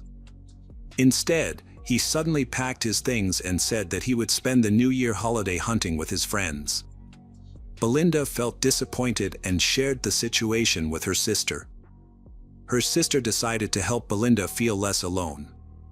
She also wanted to be there to care for Belinda, as doctors had warned that labor could start at any moment. What Belinda did not know, however, was that David had not gone hunting with his friends. Instead, he had spent the holiday with Heather, who was wearing a gold necklace that was said to have been a Christmas gift from David.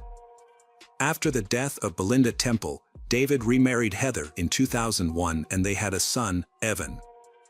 But in November 2004, David's peace was shattered when the police came knocking on his door and arrested him on suspicion of murdering his ex-wife. David continued to deny any guilt.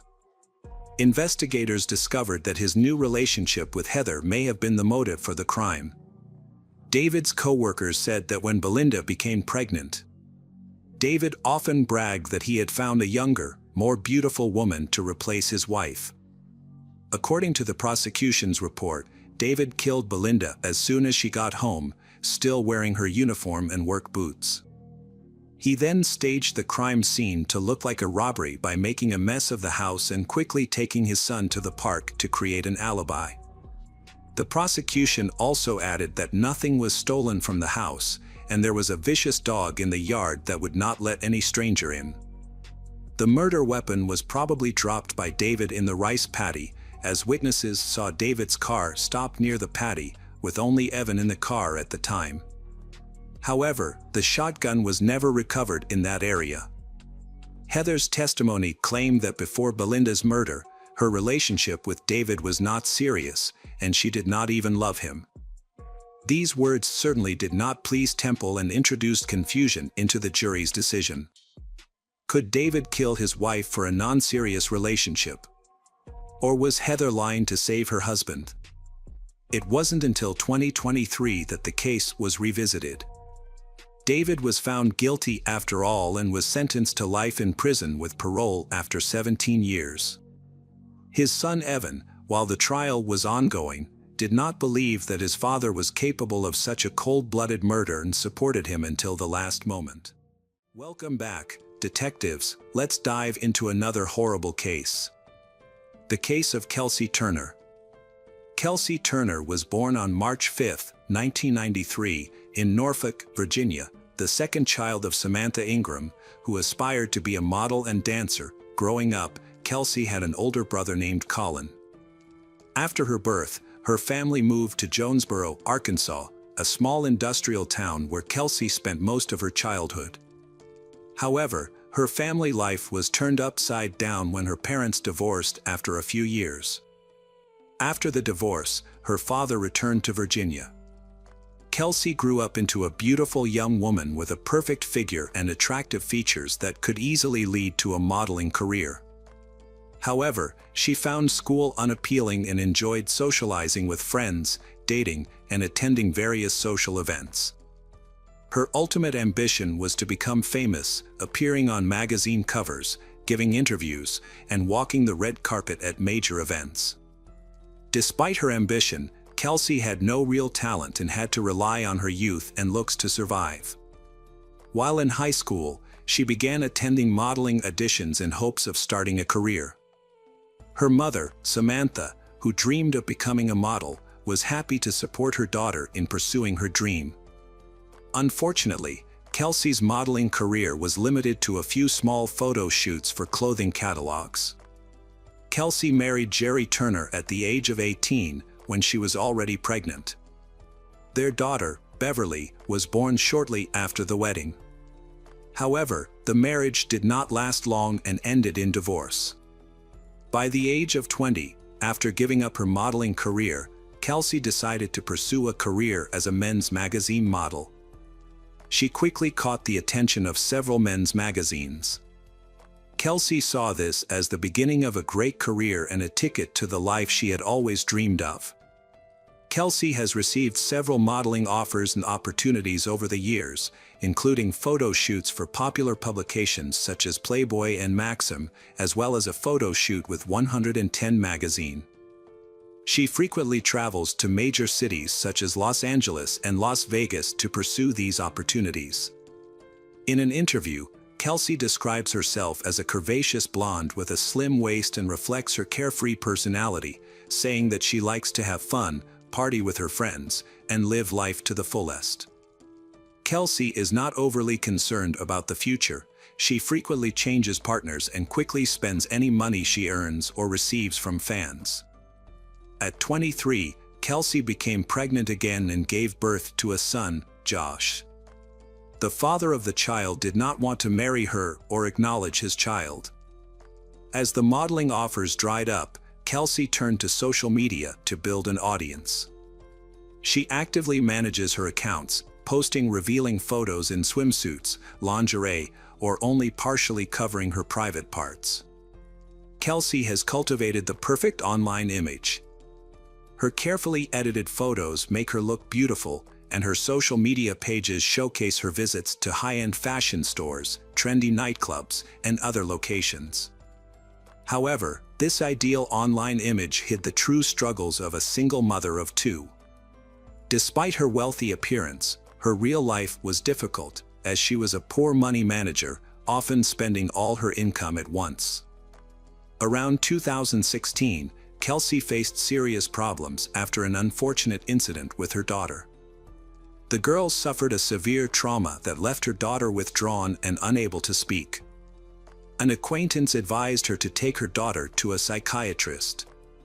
So she contacted renowned pediatric psychiatrist Dr. Thomas Burchard, who practiced in Monterey, California, to treat her daughter.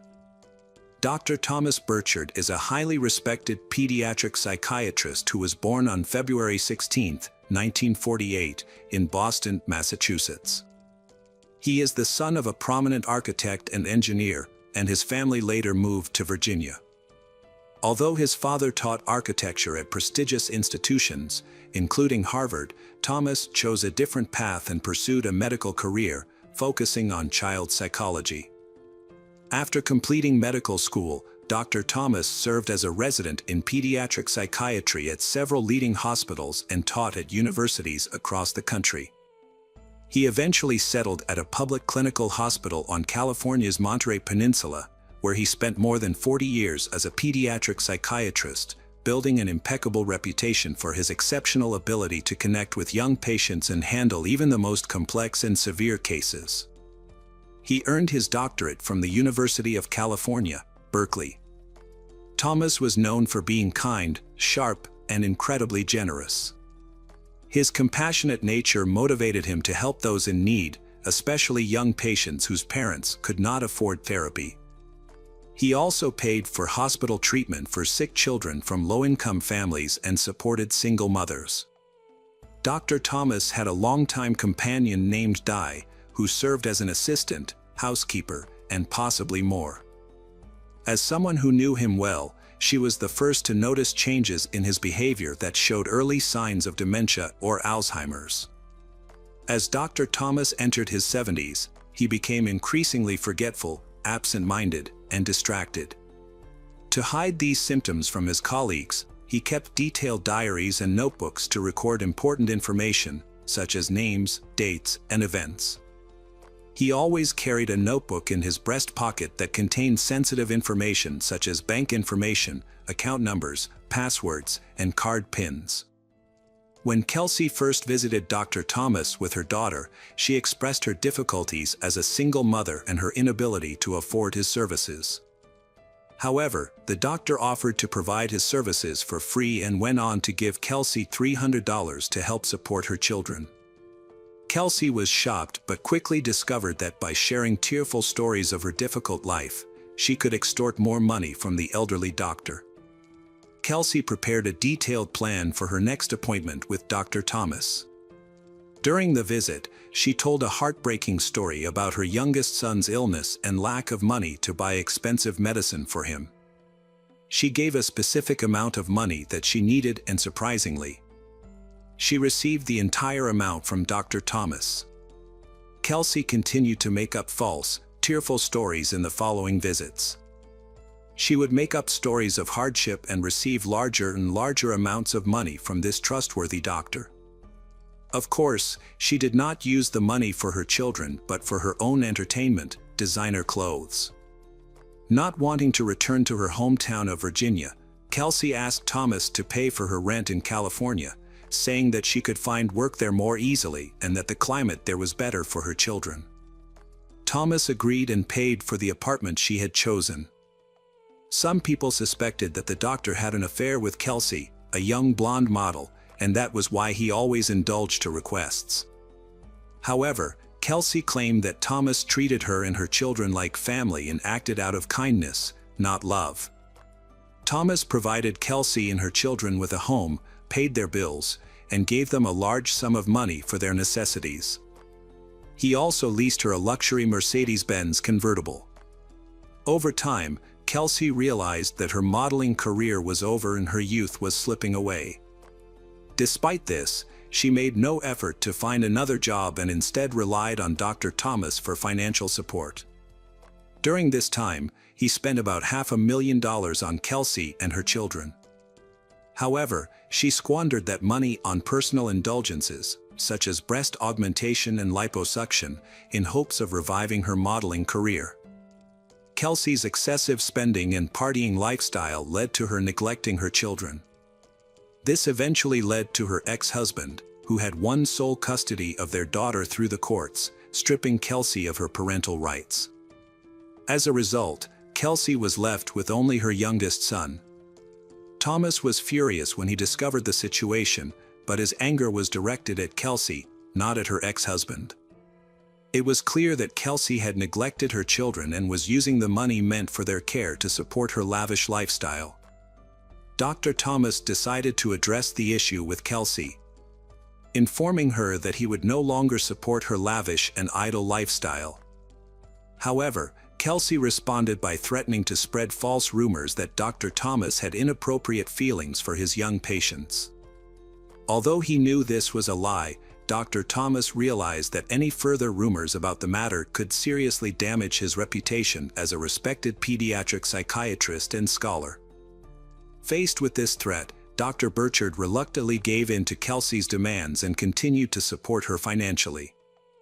In 2019, Kelsey moved to Las Vegas with her son to try to revive her modeling career, and she expected Thomas, whom she was blackmailing, to fund the effort. As instructed, Thomas rented a house for her and provided the requested funds. However, after receiving the financial support, Kelsey disappeared for 2 months and her whereabouts were unknown. Later that year, in February, Kelsey reappeared, contacting Thomas in an emotional state, saying that she was seriously ill, unable to work, and in dire financial straits. When Thomas refused to help, Kelsey's attitude changed completely and she continued to threaten and blackmail him. Judy, who was close to Thomas, advised him to report Kelsey's behavior to the police and contact Child Protective Services, due to concerns about Kelsey's ability to care for her younger son, especially since she had previously lost parental rights to her older daughter. Dr. Thomas took steps to prepare in case the conflict with Kelsey escalated in court. He informed his colleagues of the situation, and they agreed to support him. Judy had previously attempted to resolve the issue by speaking directly with Kelsey. Unfortunately, her efforts only resulted in Kelsey threatening retaliation. Thomas decided to travel to Las Vegas to verify Kelsey's claims. Judy tried to dissuade Thomas, but he was adamant about traveling to Las Vegas to meet with Kelsey. Judy also offered to accompany him as a friend for support, but Dr. Thomas insisted on handling the matter himself. He finally set off on March 1, 2019. On the morning of March 7th, a group of tourists got lost while traveling through Nevada. While trying to get to Lake Mead, they took a dirt road off the main highway. They came across a Mercedes-Benz convertible parked in the desert. The roof was closed and the windows were rolled up, but unusually, there was no one around the car. Intrigued, the tourists cautiously approached the car and saw that one of the windows was broken. Upon further investigation, they looked inside and saw signs of a struggle. There were blood stains all over the interior. The tourists quickly contacted the police to report their shocking discovery. Police arrived at the scene around noon and discovered an unbearable stench. The source of the smell was quickly identified when police opened the trunk. Inside, they found the body of an elderly man hidden under a pile of furniture and rags. Beside him was a blood-stained baseball bat. The victim was later identified as Dr. Thomas, who had been missing for 5 days. Judy reported Dr. Thomas missing on March 2nd when she was unable to reach him at their scheduled meeting time. She immediately suspected something terrible had happened and contacted the police, hoping he would be found alive. The autopsy revealed numerous serious injuries to Thomas's body. These included scratches, bruises, and superficial cuts, as well as a severe head injury that may have been caused by a baseball bat found in the trunk of the car next to him. Part of his ear was severed, and his hands had multiple cuts that suggested a desperate attempt to defend himself. Thomas's face also had noticeable bruises with a unique printed pattern. Most shocking was the evidence that the man had been placed in the trunk of the car while still alive and injured, eventually suffocating from the intense desert heat. The investigation focused on Kelsey Turner as the prime suspect, as the car at the crime scene had been rented under her name. Judy had provided the police with Kelsey's address, which matched the location Dr. Thomas had visited. However, when the police arrived at the scene, they found the house empty. Although no one was there, the house showed signs of a hasty cleanup. Containers of cleaning products were scattered throughout the house and the air smelled strongly of household chemicals, suggesting that someone had tried to erase any evidence of the crime. The house was occupied by Kelsey, her 4-year-old son, and her new boyfriend, John Logan Kennison, along with 2 neighbors, Diana Pina and Jeremy Eric. All had fled, making them suspects, as Kelsey could not have inflicted such injuries on the doctor or placed his body in the trunk of her car herself. Jeremy Eric was the only person the police interviewed. He explained that he and his girlfriend had left Kelsey's house while the doctor was still alive. According to Jeremy, His girlfriend had been drinking heavily and began flirting with Thomas, trying to extort money from him, similar to Kelsey's tactics. This made Kelsey extremely angry, as she accused Jeremy's girlfriend of trying to steal Thomas from her. The situation became worse, and Jeremy had to quickly move his girlfriend out of the house to avoid a fight. He did not return for several days and was unaware of what had happened after he left. During the investigation, the police learned from Judy that Dr. Thomas kept a notebook with his bank account information and passwords, which he frequently lost. When they searched, they discovered that the notebook was missing. Furthermore, 2 of Dr. Thomas's accounts showed significant withdrawals on March 3rd, after which Thomas's accounts and cards were immediately closed. On March 21st, in Stockton, California, police arrested Kelsey and her boyfriend for attempting to withdraw money again. It was later discovered that the couple had stayed in various motels with a child, paid in cash, and moved frequently. They initially attempted to drain all of Thomas's accounts but were unsuccessful. They then attempted to withdraw more money with the intention of fleeing to Mexico but were prevented by the accounts being closed. Diana, a neighbor who was at Kelsey's home that night, cooperated with police and shared her account of what happened on the night of March 7th. According to her, the trouble began after Jeremy and his girlfriend left. Kelsey had a heated argument with Dr. Thomas, who refused to give her money. Kelsey threatened to ruin the doctor's reputation by spreading rumors about his misconduct with young patients. As the argument escalated, Kelsey became aggressive. Dr. Thomas, feeling threatened, locked himself in his room. However, John broke the door open with a strong shoulder thrust and then hit Thomas hard with a baseball bat. This caused a serious injury, resulting in a large hematoma and a nosebleed. Diana rushed in, pleading with everyone to calm down.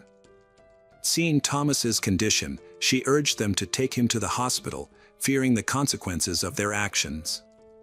After hearing Thomas say that he would tell the police that he had been attacked and robbed by strangers, the 4 drove to the garage.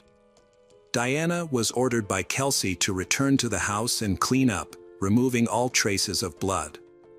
Diana followed the instructions and began cleaning, but soon heard screams and a struggle coming from the garage. She rushed back to find the couple brutally attacking Dr. Thomas in the car. The doctor was trapped and unable to escape or defend himself. It became clear that Kelsey and John had no intention of taking Thomas to the hospital. Instead, they planned to kill him with a baseball bat, a small knife, and John's empty pistol, leaving bruises on the doctor's face. Diana was instructed to return to the house and continue cleaning. Fearing for her safety, she complied and left the garage. While Diana was still cleaning, she heard the couple's car drive away. Several hours later, John's car returned with Kelsey, but the other car, a convertible, was nowhere to be seen. Diana remained unaware of the convertible's location until she heard about a car found in the desert with a body in the trunk. Diana chose to cooperate with the police from the start by agreeing to a plea deal and sharing all relevant information she knew. This decision resulted in a reduced sentence for tampering with evidence, serving just 3 years in prison. John Logan Kennison was convicted of murder and sentenced to 45 years in prison with the possibility of parole after 18 years. Kelsey Turner's trial was more complicated. After her arrest, she announced that she was pregnant, causing significant delays in the trial. While in custody, she gave birth to a baby girl who, along with her son, was placed under the protection of social services, as none of Kelsey's relatives were willing to take on the responsibility. Kelsey Turner was sentenced to 25 years in prison in January 2023, with the possibility of parole after serving at least 10 years. She is currently serving her sentence at the Florence McClure Correctional Center for Women in Las Vegas. Hi everyone, thanks for returning. Let's unravel another perplexing mystery, the case of Michelle Hadley. Michelle Hadley was born on December 20, 1986, in Upland, California. She is the eldest daughter of a business family and was raised in a strict, conservative family. Michelle grew up with a younger sister and had a close relationship with her parents. During her school years, Michelle led a relatively normal life. Michelle's friends describe her as polite and kind, with a straightforward personality who always says what she thinks. Whenever there are disagreements, she tries to resolve them. Michelle was diligent from a young age, consistently completing her tasks and responsibilities. During her high school years, she was in a long-term relationship with a boyfriend. The couple were together for many years and finally decided to get married in 2008. However, she soon discovered that marriage did not bring her the happiness she had hoped for. After 4 years, the couple's relationship began to deteriorate, and they eventually decided to divorce. In 2013, Michelle's life took a turn for the better when she met Ian Diaz, who was 9 years her. For Michelle, the relationship felt like destiny. Ian was a U.S. Marshal, and Michelle worked in marketing. Initially seemed well suited to each other. The two met through an online dating site, and after a whirlwind romance, they decided to move in together by the fall of 2014. Ian proposed to Michelle, and they started making wedding plans. Initially, their marriage seemed perfect. However, Ian's true nature slowly began to emerge. At first, Michelle didn't notice the changes in Ian's behavior and attributed his actions to caring personality. As time went on, Ian's personality changed for the worse. He became more destructive to himself and emotionally hurtful to Michelle, causing her to be shocked, devastated, and extremely confused. Michelle came from a conservative family, and Ian would sometimes ask her to wear revealing clothes that made her feel uncomfortable. Despite her reservations, Michelle went along with her husband's requests, thinking he was just trying to spice up their relationship. However, Ian noticed that she gave in easily and began making even more daring requests. Eventually, Ian asked Michelle to get her belly button pierced, a request she was initially hesitant about, but ultimately agreed to. However, Ian increasingly pushed the limits. His requests began to become more and more strange. He asked Michelle to quit her marketing job and work at Disneyland, a place he loved and had previously worked at as a deputy U.S. Marshal. Perhaps Ian wanted to keep an eye on his wife, and working somewhere where he still had a relationship made sense to him.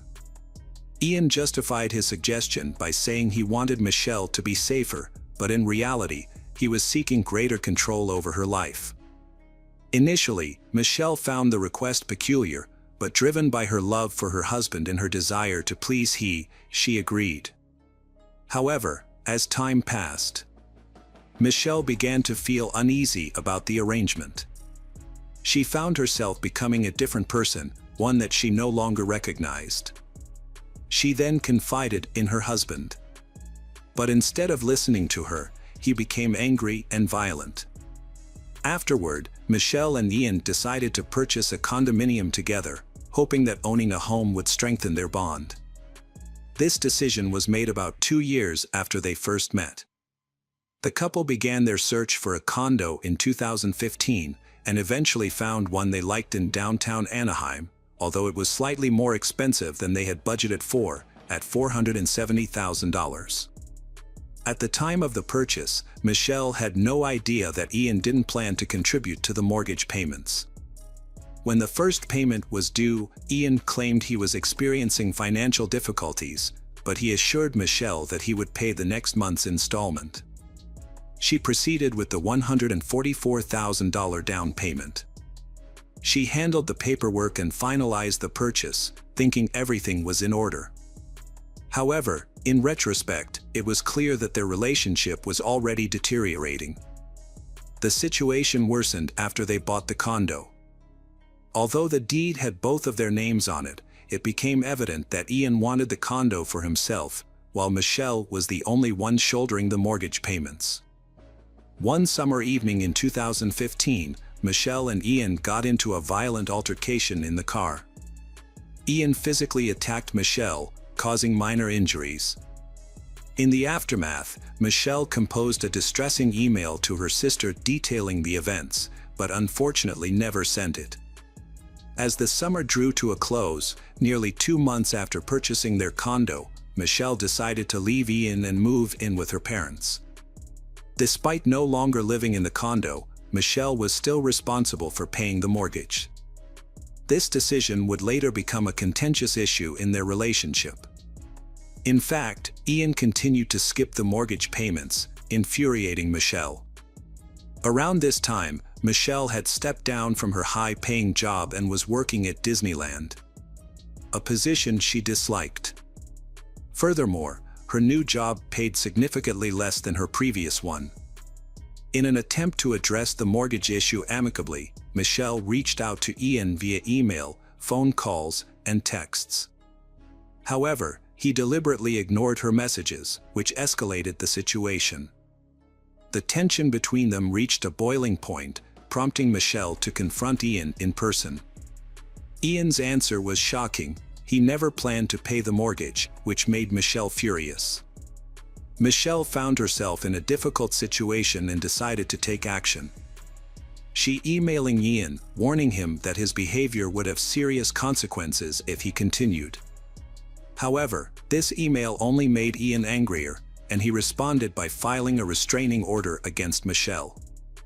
The police did not fully support Ian's request, as they determined he shared some blame in the matter. When Michelle discovered Ian's request to obtain a restraining order, she countered by pointing out his failure to pay the mortgage on their jointly owned condominium. To resolve the issue, they agreed to hire property lawyers and eventually came to a settlement.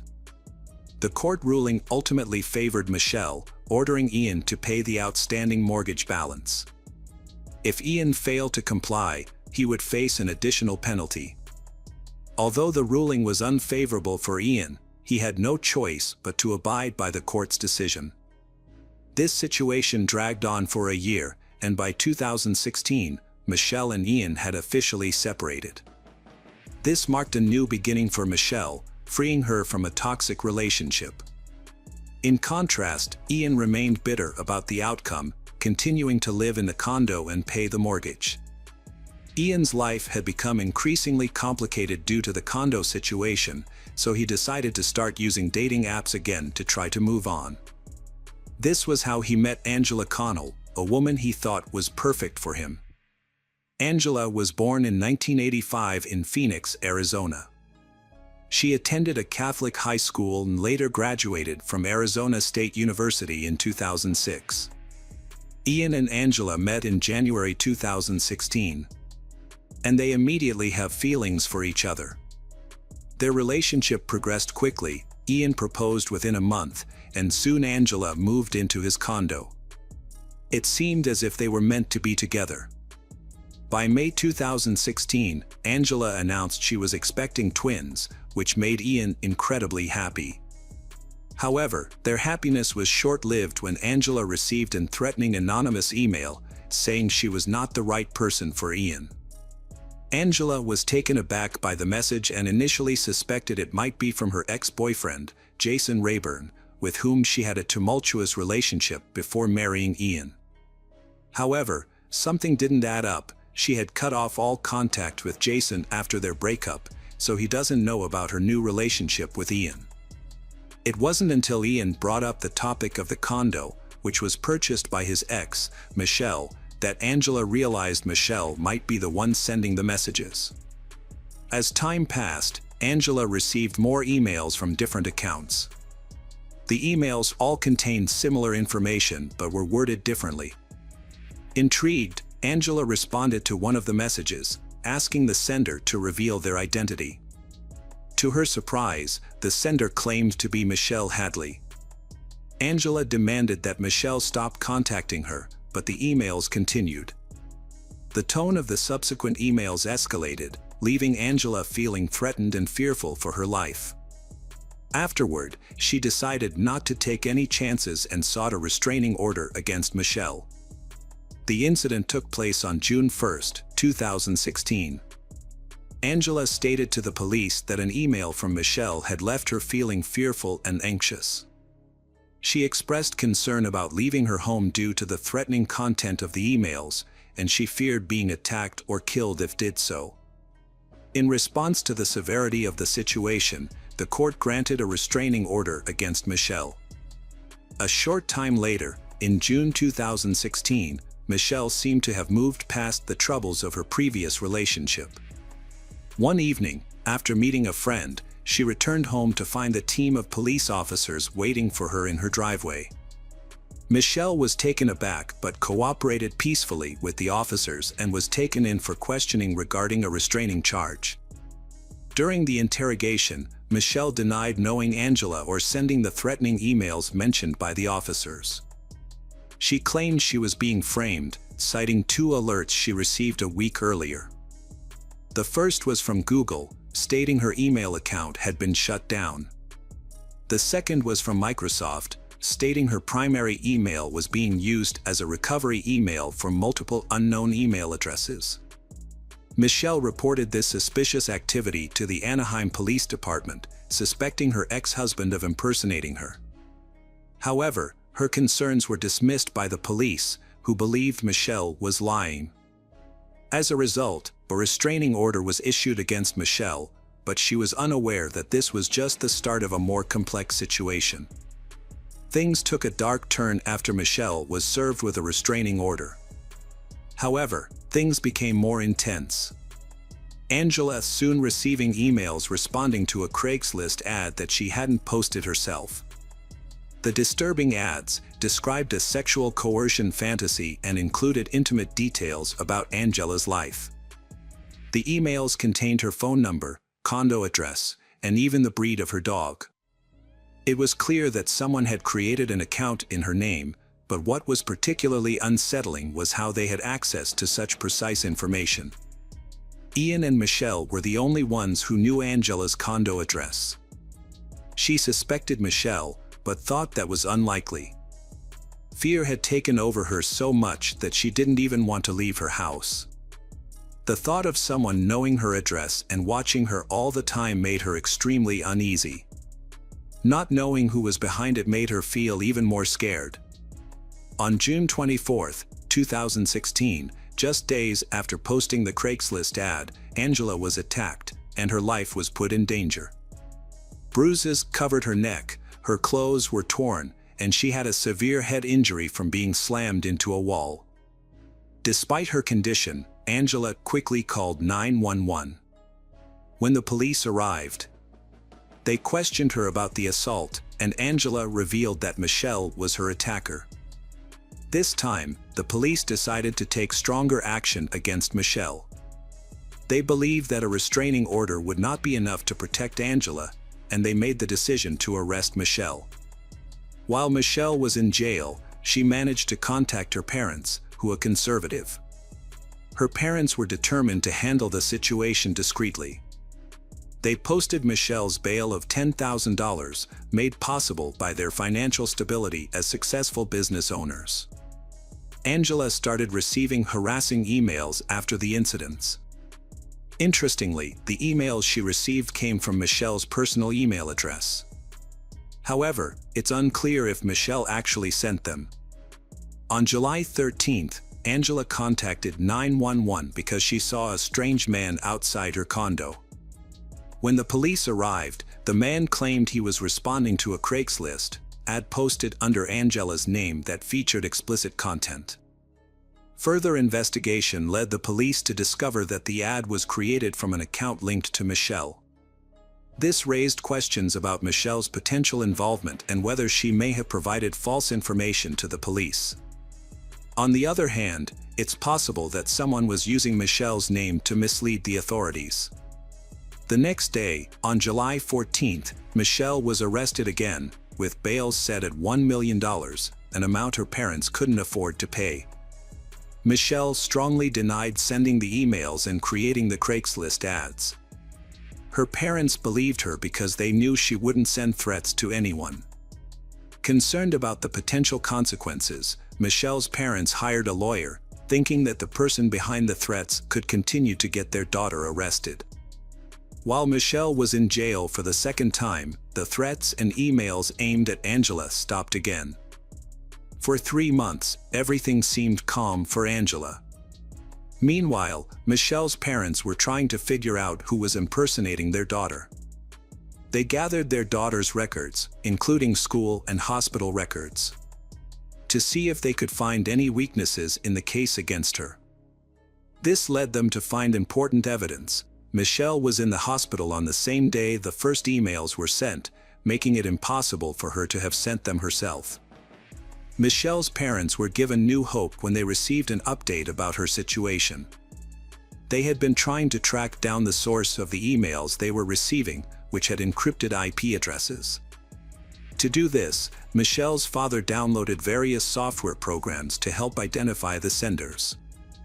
Then, in a surprising turn of events, her parents received a phone call with some unexpected news: Michelle's bail had been posted. The surprising twist was that the person who posted the $1 million bail was Ian, the same person who had been treating Michelle badly. This took place on September 30th, 2016, when Ian presented the police with the bail money. Michelle and her family were stunned by this development and couldn't understand why Ian would do such a thing.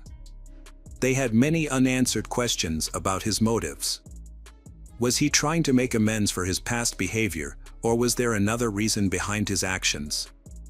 After Michelle's release on bail, she and her family sought answers. Ian then revealed shocking information, claiming Angela had framed Michelle for sending threatening emails. Angela allegedly used fake email accounts in Michelle's name to send the emails to herself. Angela also posted ads on Craigslist, making it seem like Michelle was responsible. The details in the ads could only have been known by Ian and Angela. Further investigation revealed that Angela's bruises found on June 24, 2016, were self-inflicted. Ian discovered CCTV footage that supported this claim. Ian also uncovered Angela's history of deception. She had been lying since the day they met, and one notable example was her fake pregnancy. Ian found evidence that Angela had bought a fake sonogram of twins on Etsy for $7.50 and a positive pregnancy test kit to support her fabricated story. Angela's motivation to ruin Michelle's life stems from her meeting with Ian in 2015. Ian frequently discussed Michelle and an incident involving a condo. This sparked Angela's curiosity, prompting her to investigate Michelle's past. She discovered that Michelle came from a wealthy background, which led Angela to view her as an opportunity for personal gain. Ian, who was married to Michelle at the time, sought revenge due to a past dispute over the condo's mortgage. The incident had left him feeling bitter, and he was furious about being forced to pay the mortgage following Michelle's countersuit. Together, Angela and Ian devised a plan to bring Michelle down. Ian shared Michelle's email address with Angela, and they began plotting to frame her and have her arrested. In an effort to conceal their scheme, Angela and Ian created separate email addresses to communicate with each other. They also opened 6 fake email accounts in Michelle's name using virtual private networks, VPNs. This is the reason Michelle noticed Google alerts about email addresses in her name that she had not created. Unbeknownst to Michelle, Angela was behind these suspicious activities. When Michelle got a restraining order against, she still felt it wasn't enough, because she wanted Michelle gone forever. Angela devised a plan to escalate the situation further.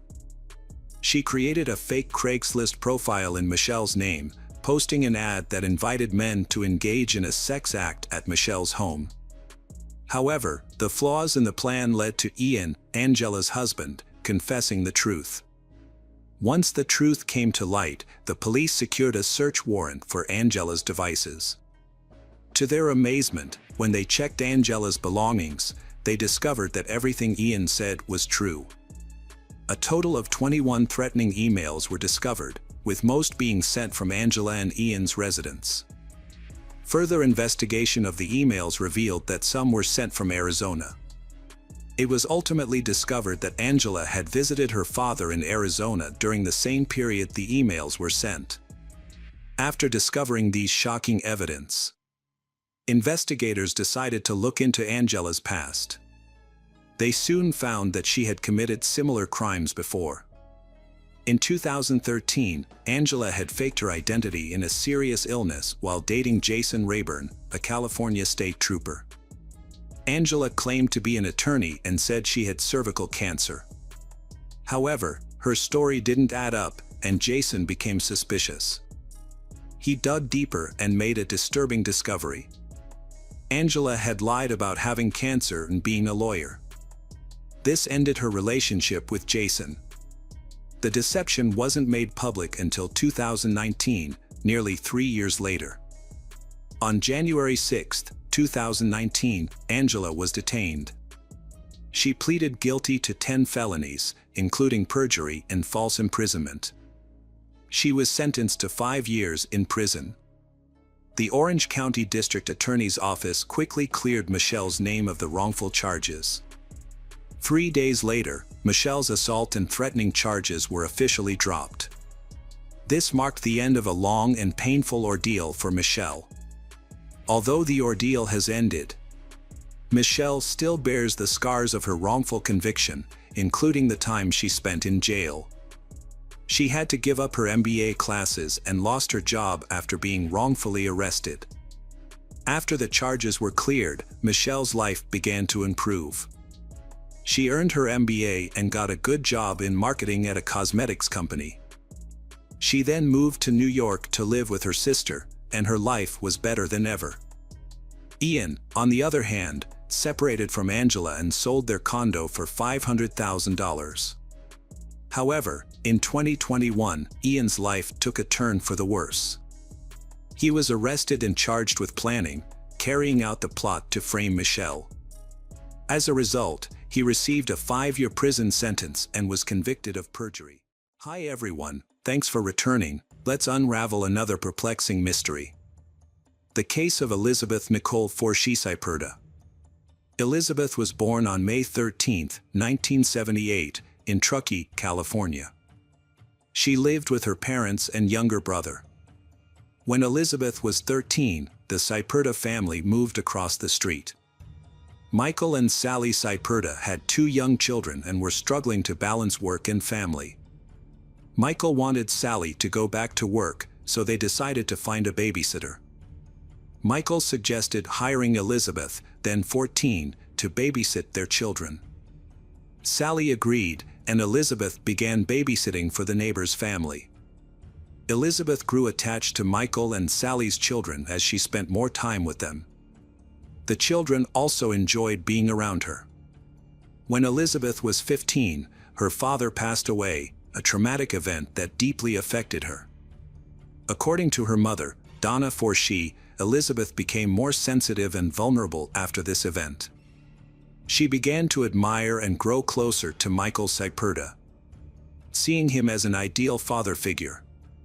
Elizabeth believes that Michael loves his children unconditionally and supports their interests. Elizabeth used to babysit Michael and Sally's children during the day. However, she started staying at their house until late at night. This continued for about 2 years.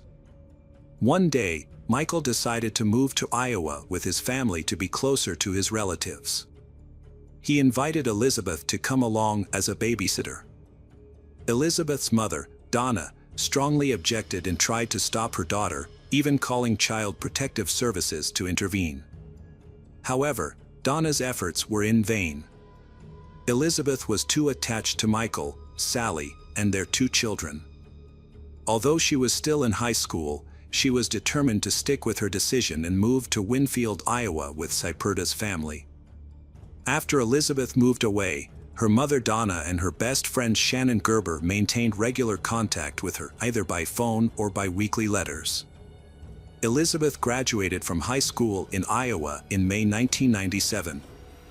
Donna attended her graduation and gave her daughter an emerald and diamond ring, which Elizabeth treasured. During this time, Michael divorced his wife, Sally, and began a relationship with Elizabeth. After the divorce, Sally left the children with Michael and Elizabeth and moved away. Although Sally maintained contact with her children, she cut off all contact with Michael and stopped speaking to Elizabeth. Michael, then in her 40s, immediately demonstrated his controlling nature. He limited what Elizabeth could and could not do, as well as who she could talk to. He attempted to control every aspect of Elizabeth's life. From the beginning, their relationship seemed dysfunctional.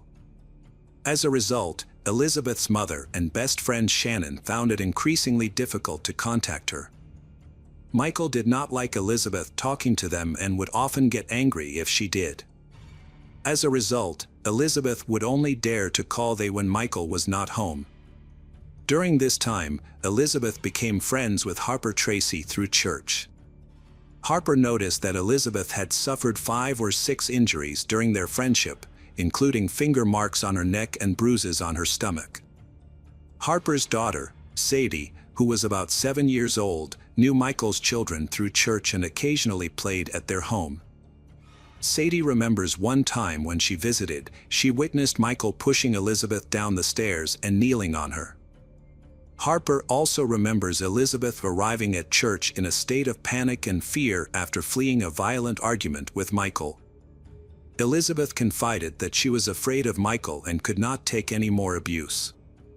Harper discovered multiple bruises on Elizabeth's stomach and marks on her arms. Elizabeth stayed in Harper's trailer for a month. During that time, Michael appeared near the trailer almost every day and acted threateningly. He would park his truck about 10 feet away from the trailer and tease Elizabeth. Specifically, he threatened her by saying that Elizabeth would be isolated and no one would find her if she did not listen to him. He left hazmat notices and a torn cat collar outside, along with a message warning that she would disappear like the cat if she did not return. He also threatened to harm the family's animals and began blackmailing her with videotapes and photos he had. According to Harper, he threatened to kill Elizabeth and dispose of her body 6 times. Harper called the police to stop him, but unfortunately, they were unsuccessful. There were clearly many warning signs about Michael. Everyone saw him as someone to stay away from. However, Elizabeth was young and naive, so she still hoped that Michael would change. Unfortunately, at the age of 40, people rarely change their behavior and attitude towards others. After a long time of pressure from Michael, eventually, Elizabeth decided to leave Harper's trail to live with Michael. They married in January 1998 in Mount Pleasant. Despite her attempts to prevent the marriage, Harper attended their wedding. Afterwards, Michael took the initiative to cut off all contact between Harper and Elizabeth. At Michael's request, Elizabeth finally told Harper not to come to their house anymore. Harper was not the only one concerned about Elizabeth and Michael's marriage. Elizabeth's mother, Donna, also disapproved of the relationship and refused to come to Iowa for her daughter's wedding. However, in June 2000, Elizabeth went to California to attend her younger brother's high school graduation. Although Michael stayed in Iowa, he continued to keep an eye on Elizabeth. During the 3 days Elizabeth stayed with her mother, Michael called her repeatedly. He was concerned that Donna was trying to influence Elizabeth not to return to Iowa. After each call, Elizabeth felt sad and confused. She considered leaving her husband but was not sure. To reassure Michael, Elizabeth moved out of her mother's house and moved in with Shannon Gerber, her childhood friend. Shannon had kept in touch with Elizabeth since Elizabeth moved to Iowa. They tried to talk every month, often calling when Michael was not home. However, Elizabeth's move to live with her friend did not lessen Michael's anger. Instead, he began harassing Shannon by calling her repeatedly. Most of the calls were threatening. Shannon recalled Michael threatening Elizabeth. He screamed at her and said he would kill her if she did not come home. Michael also threatened to kill Elizabeth's mother, younger brother, Shannon, and her young son. He called her constantly, day and night, sometimes dozens of times an hour. Finally, Shannon's husband couldn't take it anymore and turned off the phone. This clearly made Michael even angrier. Shannon begged Elizabeth not to return to Iowa. "I didn't want her to go because I was afraid I would never see her again," Shannon confided. She deliberately took a detour to the airport, hoping Elizabeth would miss her flight. However, the flight was delayed and Elizabeth was still able to catch it. After returning to Mount Pleasant, Iowa, Elizabeth began working at Experian. There, she met Sarah Thomas, a coworker who quickly became her best friend. Because Sarah lived near the Sipura family home, she often took Elizabeth home after work.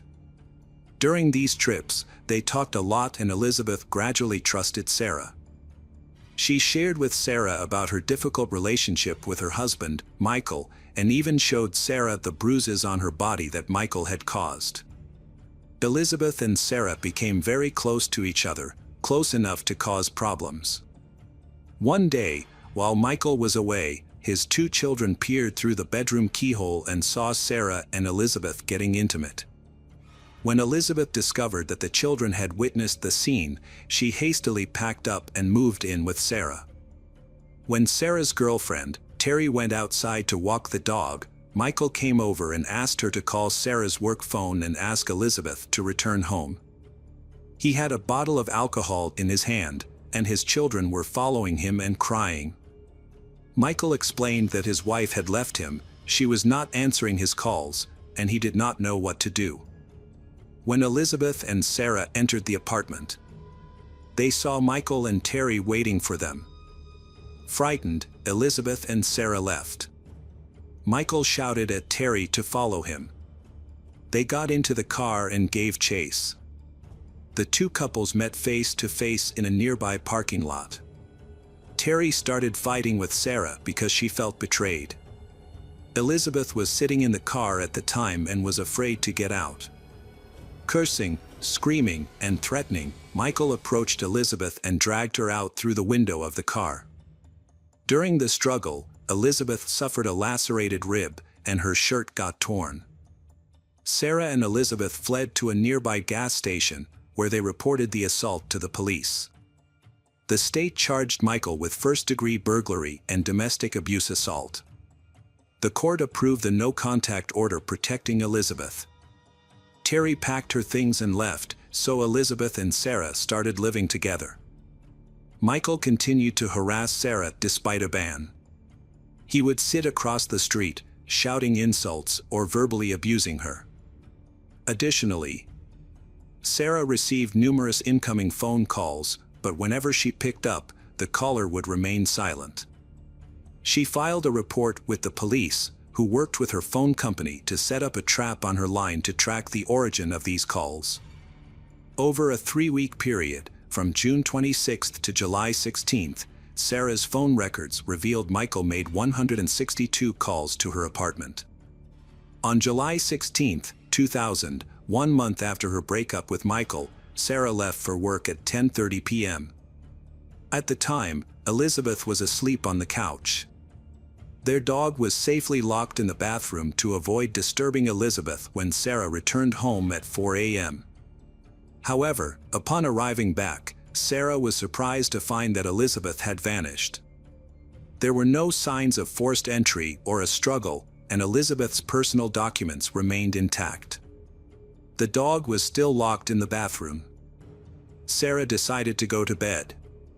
When she awoke the next morning, Elizabeth was still missing. It became clear that Elizabeth had left without taking her purse, clothes, or other essential belongings, and she did not leave behind any note or explanation. Sarah reported Elizabeth's disappearance to the police 24 hours after first discovering she was gone. Elizabeth was 22 years old when she disappeared. The police launched an investigation, and of course, Michael was their first suspect.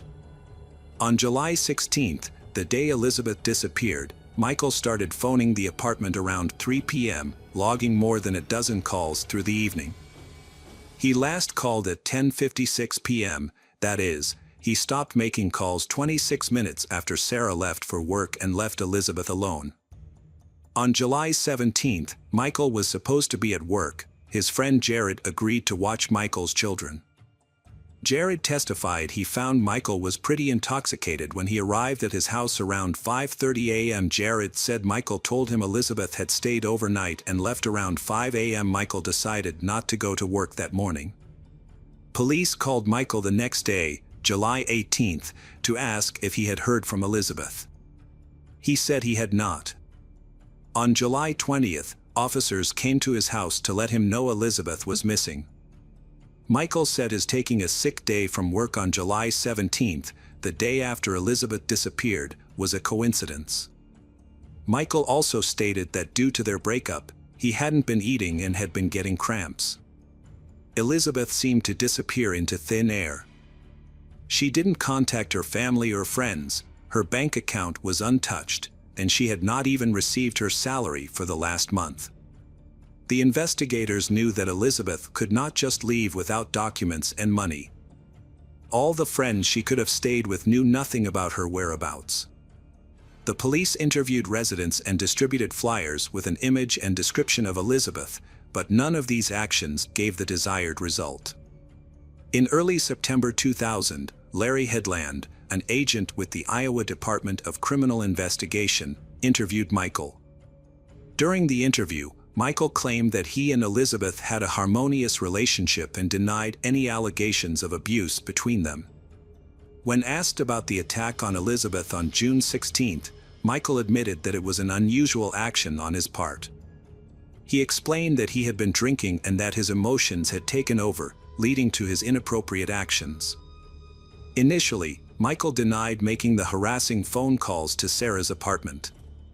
However, when presented with evidence from the call records, he admitted responsibility. The agent then pointed out that the calls to Michael's apartment had stopped the night Elizabeth went missing. This caused Michael to become stressed. Michael explained that he just wanted to avoid arrest and did not want to be charged or held responsible for anything. That's why he lied about the phone calls. He objected when Larry suggested that Elizabeth was dead. After this interview, the police obtained a search warrant for Michael's home. In Michael's bedroom, the police found an unlocked safe. Inside or on top of the safe, an officer found a $2,000 gold pendant that Michael had given Elizabeth and a V-shaped diamond and emerald ring that she had received from her mother as a graduation gift. Elizabeth only removed the ring when she was showering or soaking in the tub, otherwise, it was on her finger. In police photos taken after Michael attacked Elizabeth, the ring was still on her hand. Elizabeth had not been back to Michael's house since. So how did the ring end up in Michael's safe? When the police asked for an explanation, Michael said that Elizabeth must have left it behind when she moved out. However, officer pointed out that Elizabeth was still wearing the ring in a photo taken on June 16th, the day of the attack. Michael could not explain why the ring was in his bedroom. There are some suspicious points in Elizabeth's disappearance. Michael abruptly stopped contacting her on the day she disappeared, although the police only notified him 4 days later. This suggests that Michael may be hiding something. However, the police need concrete evidence to charge him. Time has passed so quickly that it is difficult to find clues. One possibility is that Elizabeth voluntarily went into hiding. But her family does not believe this.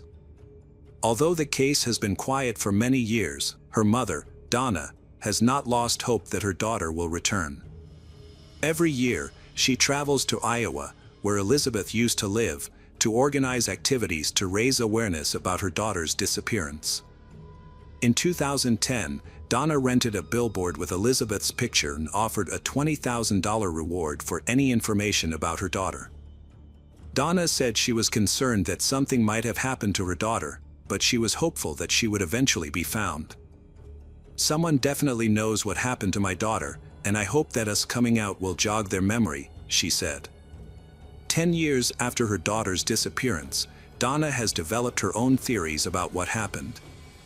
In an interview, she said, "I think the person called her and lured her out of the apartment to meet them.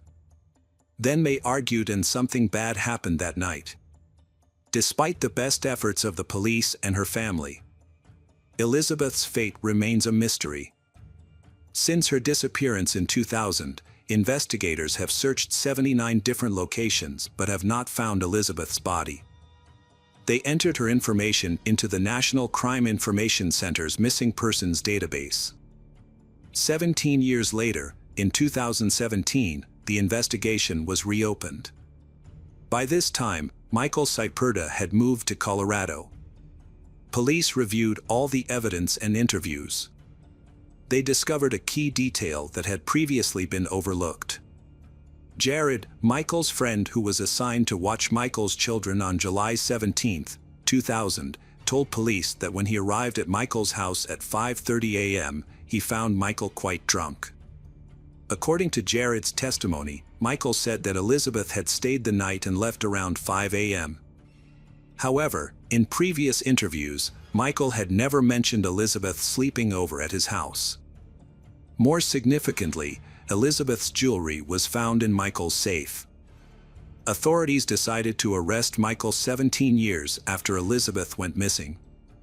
Although her body was never found, investigators believe that Elizabeth was dead and that Michael was the culprit. In November 2017, Michael was arrested in Colorado and extradited to Iowa, where he was charged with first-degree murder in the death of his wife Elizabeth. Donna said, "This is the best news we've had in 17 years. We've waited a long time and are so glad that he's finally been arrested."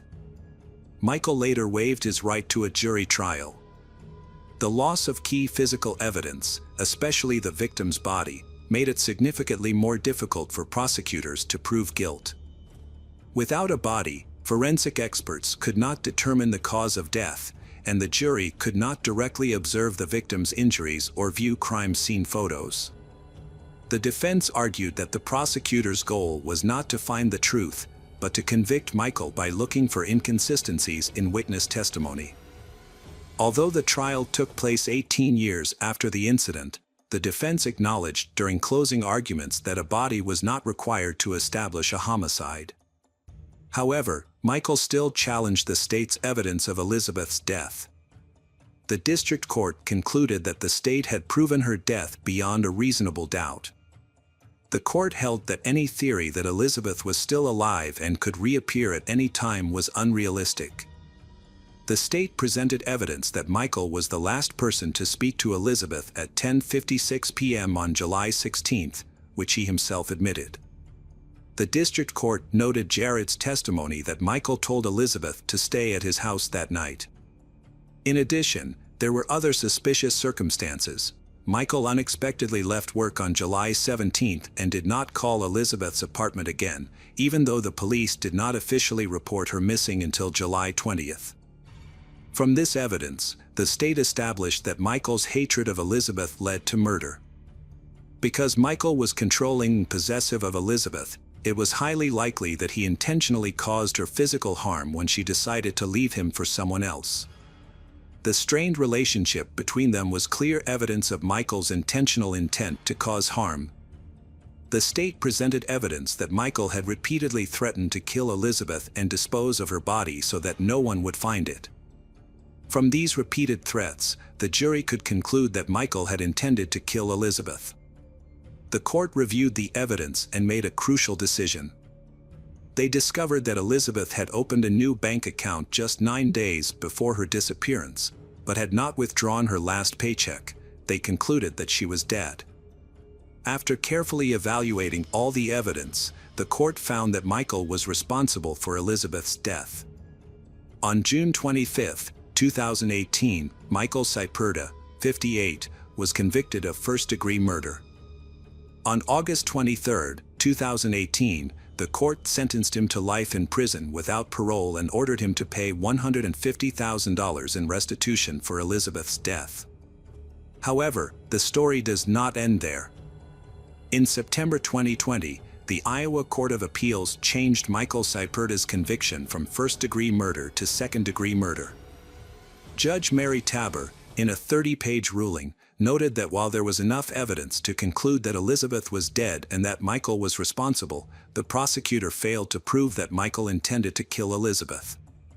This led to the reduced charge. The case was particularly difficult because there was no body, weapon, or crime scene. Michael asked to be released or at least given a new trial. Ultimately, the court sentenced Michael Sipura to 50 years in prison, with the possibility of parole after 30 years. Welcome back, detectives. Let's dive into another horrible case. The case of Justine Valdez. On May 19, 2018, Justine Valdez, 24, after completing the residency permit application process, she went to the gym to work out, finishing at around 4:20 p.m. With plans to go home, her mother, Terrace, texted her to pick up some bread on the way. Justine agreed, stopping at the store before catching the 185 bus to Bray, which departed at 6:09 p.m. The bus dropped Justine off at a familiar stop near her rural home called Ainakar Village. It usually took her 15 to 20 minutes to walk home. Although it was not a difficult journey for someone as young and active as Justine, her family became worried when she did not arrive home on time. Justine often told her family where she was and when she would be home, so her mother, Terrace, grew increasingly worried as time passed without any news from her. When Terrace tried calling and texting Justine, she did not respond. This prompted Terrace to go out and look for her. While searching, she asked strangers if they had seen Justine, describing her features and the sporty outfit that made her stand out from the crowd. Although some people saw Justine getting off the bus, no one knew where she went after that. Terrace's search for her daughter ended in frustration and growing fear. She had no idea what had happened to Justine on her way home, and with each passing moment, her anxiety grew. Terrace searched the streets, looking for Justine, but still found nothing. Justine's disappearance left her mother devastated, unable to find any trace of her daughter. Terrace, desperate, contacted the police to report the situation. The police quickly took her statement and began searching for Justine. As the police searched the area, they investigated Justine's life and social connections. It was learned that she lived with her parents, Terrace and Daniel Valdez, in the quiet rural area of Nisar, Ireland. Originally from the Philippines, Justine's parents moved to Ireland in search of a better life in 2015. Despite their difficult start, her parents worked hard to support Justine's education and life. A diligent student, Justine studied accounting at university while working part-time to support herself and help her family financially. Her part-time jobs included waitressing in Bray and babysitting for local families. Her parents, who lived in the servants' quarters of a large estate, worked for a prominent family, her mother as a housekeeper and her father as a gardener. Justine was known to be responsible, hardworking, and devoted to her family. Furthermore, her limited social circle and lack of typical teenage rebellious behavior made the idea of her running away seem implausible. When police contacted people who knew Justine, no one had any information about her whereabouts. The possibility of her running away was quickly ruled out. She was extremely close to her parents and kept them updated on her daily activities. On the day she went missing, she exchanged 63 text messages with her mother. The last of which came at 6:24 p.m. when Justine got off the bus. Police trying to find Justine received a vital tip. This led them to a disturbing incident that occurred just minutes after Justine got off the bus. A female driver reported seeing a man aggressively pushing a dark-haired Asian woman, wearing tracksuit bottoms similar to Justine, into the boot of a black Nissan Qashqai. The woman and her 12-year-old son drove past the scene and immediately called the police. Shortly after, another driver witnessed a similar alarming scene. This time, the Asian woman, who appeared to be very frightened, was seen sitting in the back of the car, knocking on the window for help. The driver who witnessed the incident discussed it with his wife when he got home, and he immediately called the police at 7:20 p.m. to report a possible kidnapping. Another driver also contacted police about a Nissan driving erratically near the scene. Police quickly arrived at the location, which the woman had called them earlier. When they arrived, they found Justine's broken phone and a bag of bread left on the side of the road, raising serious concerns for her safety. After the kidnapper tried to stuff Justine into the trunk of the car but she resisted, he forced her into the back seat and drove off to an unknown location.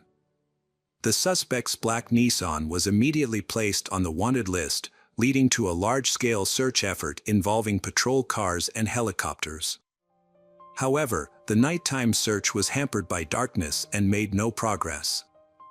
The search continued as the day wore on, with police looking at witness accounts to narrow down the area where the perpetrator might be.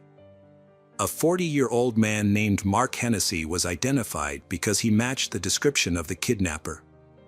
Police went to his home and discovered that his wife, Nicola, did not know where he was because he had gone out drinking after work the day before. This information only added to the suspicion surrounding Mark, prompting police to investigate his background further. Mark Hennessy was a well-respected member of the community, known as a devoted husband and father to 2 young daughters, the youngest of whom was born 8 months ago in September 2017. He lived in an affluent neighborhood surrounded by other young families.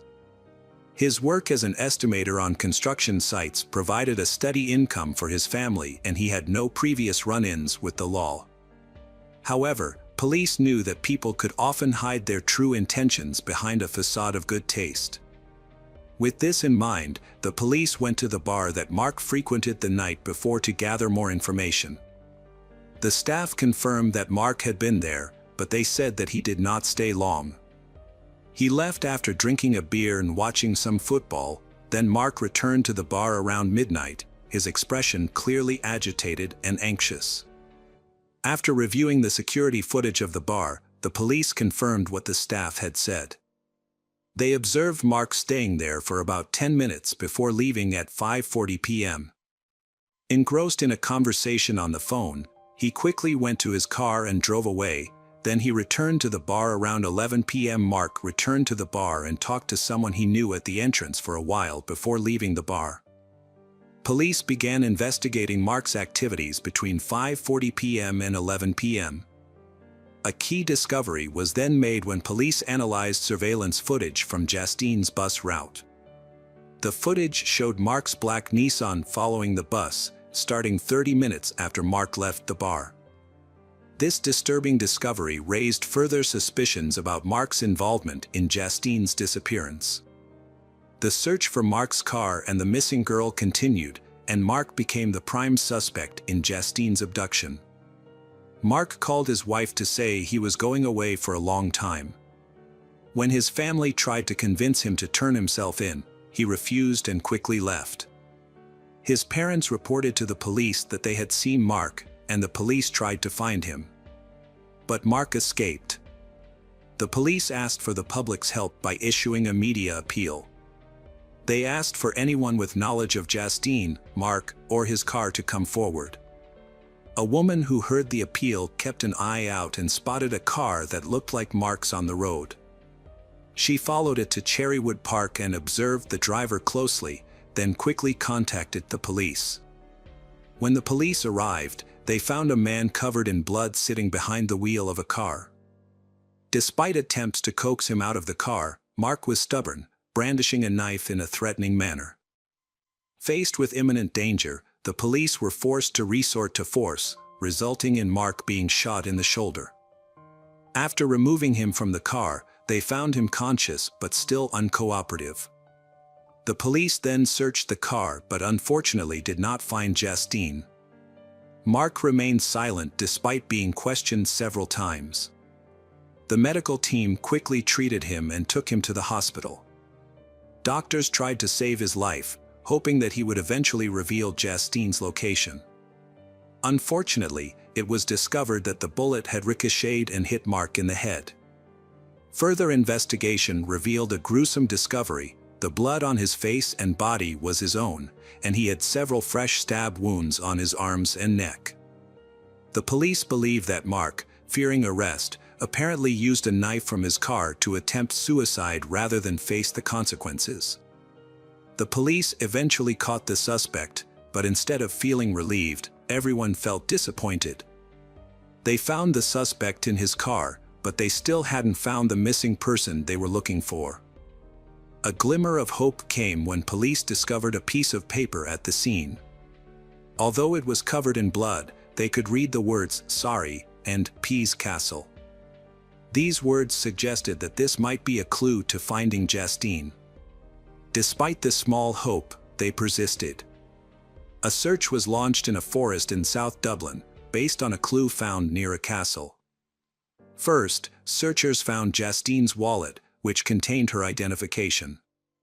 Then, on May 21st, searchers discovered Justine's body. An autopsy revealed that she had been murdered on the night of her abduction, and that she had died from strangulation. Unfortunately, the autopsy also revealed that Justine had been sexually assaulted, adding to the brutality of her death. A toxicology report, which found trace amounts of banned substances in her system, left many questions unanswered. It is unclear how the substances entered her system or what their purpose was. However, further investigation revealed that Mark had recently consumed large amounts of these substances, adding to the mystery. It turned out that Mark was a regular user of drugs and excessive alcohol, which could have inadvertently introduced these substances into Justine's system. At the same time, Mark's family life was also beginning to fall apart due to his addiction, debt, and frequent arguments with his wife. Investigations into Mark's activities have revealed that he used the dating app Tinder to interact with multiple women and flirt with women at bars.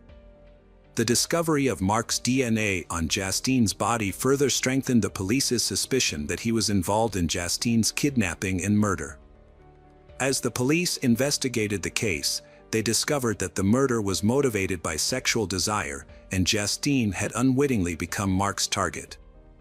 He discovered Justine while he was following a bus, and took advantage of her getting off the bus, brazenly abducting her from the street without hesitation, even in the presence of multiple witnesses. An investigation into Justine and Mark's phones revealed no previous connection or communication between them. However, further analysis revealed that Mark was familiar with Justine's regular route, suggesting that her murder was premeditated.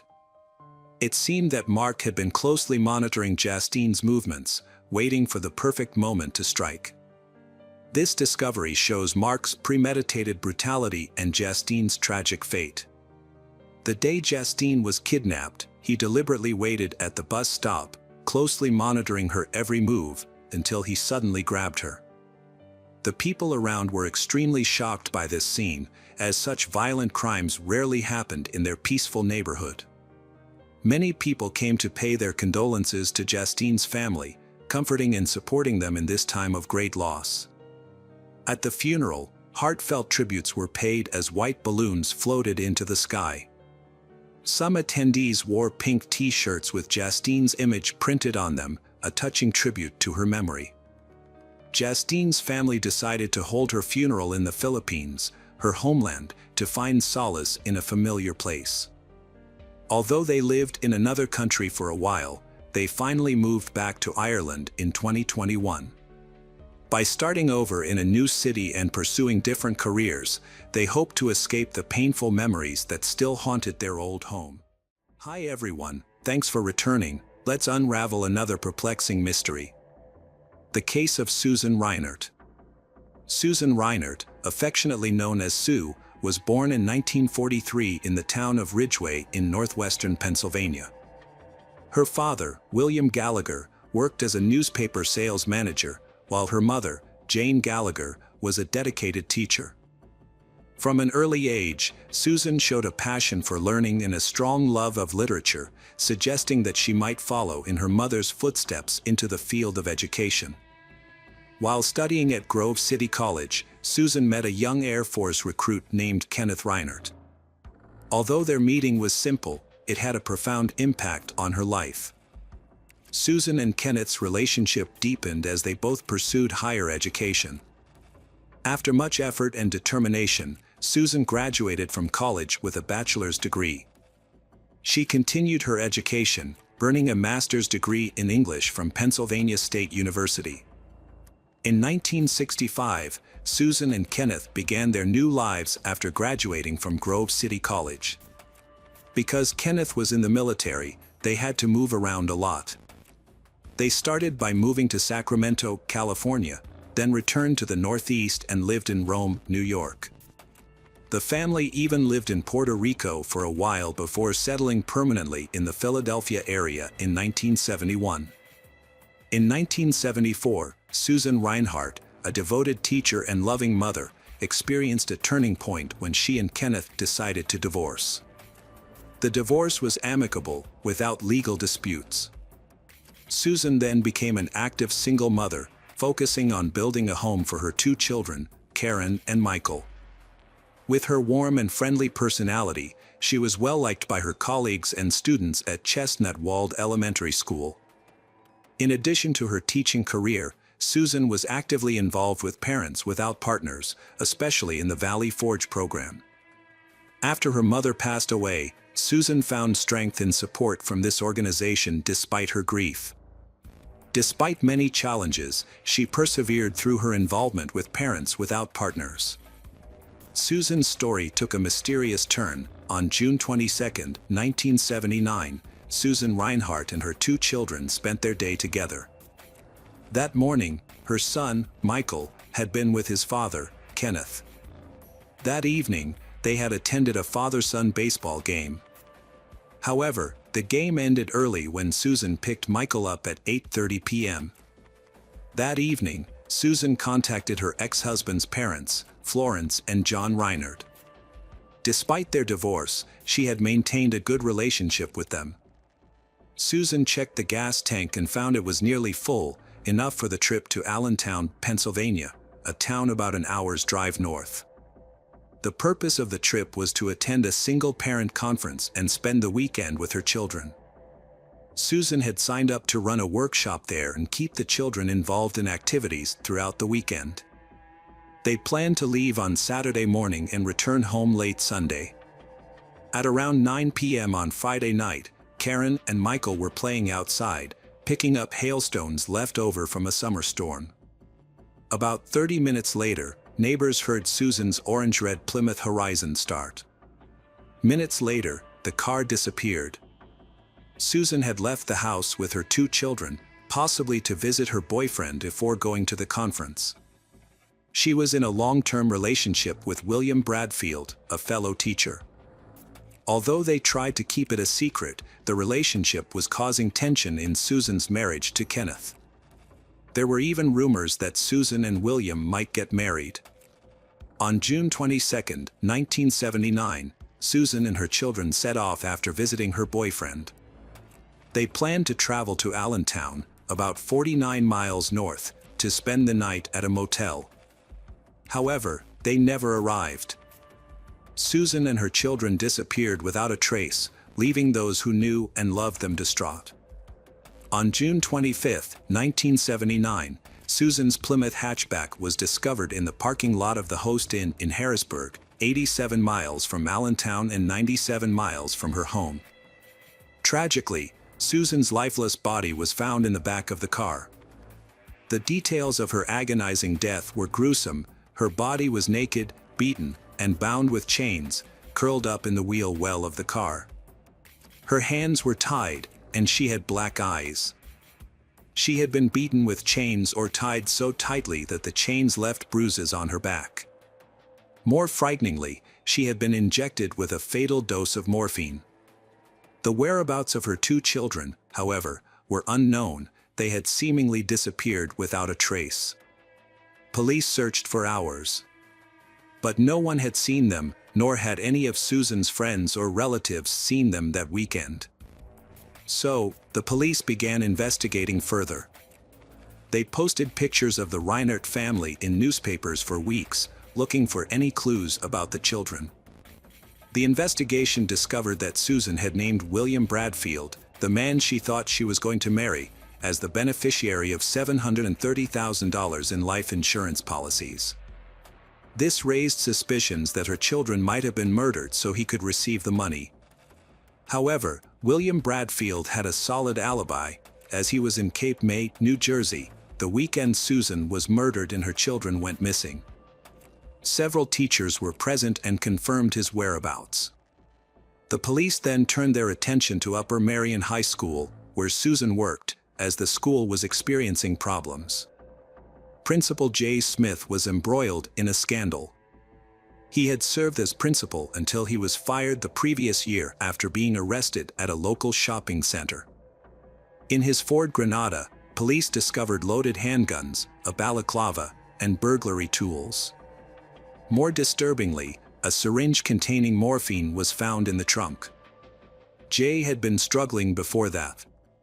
His wife, Stephanie Smith, was diagnosed with malignant cancer and died in August 1979, after several hospitalizations. During this time, Stephanie Smith began keeping a diary, documenting her husband's strange behavior, which became increasingly worse. Jay became involved in intimate groups and changed sexual partners, which Stephanie Smith did not approve of, and this seemed to lead to even more disturbing behavior. In September 1977, Stephanie Huntsberger, the adult daughter of the couple, moved in with her parents along with her husband, Edward Huntsberger.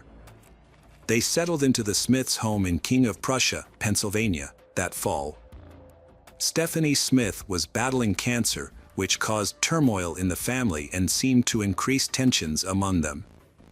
Edward and Stephanie Huntsberger, Jay's daughter and son-in-law, were struggling with heroin addiction and had difficulty finding and keeping jobs before deciding to move back in with their families. Moving in with their parents was a desperate attempt to escape drugs.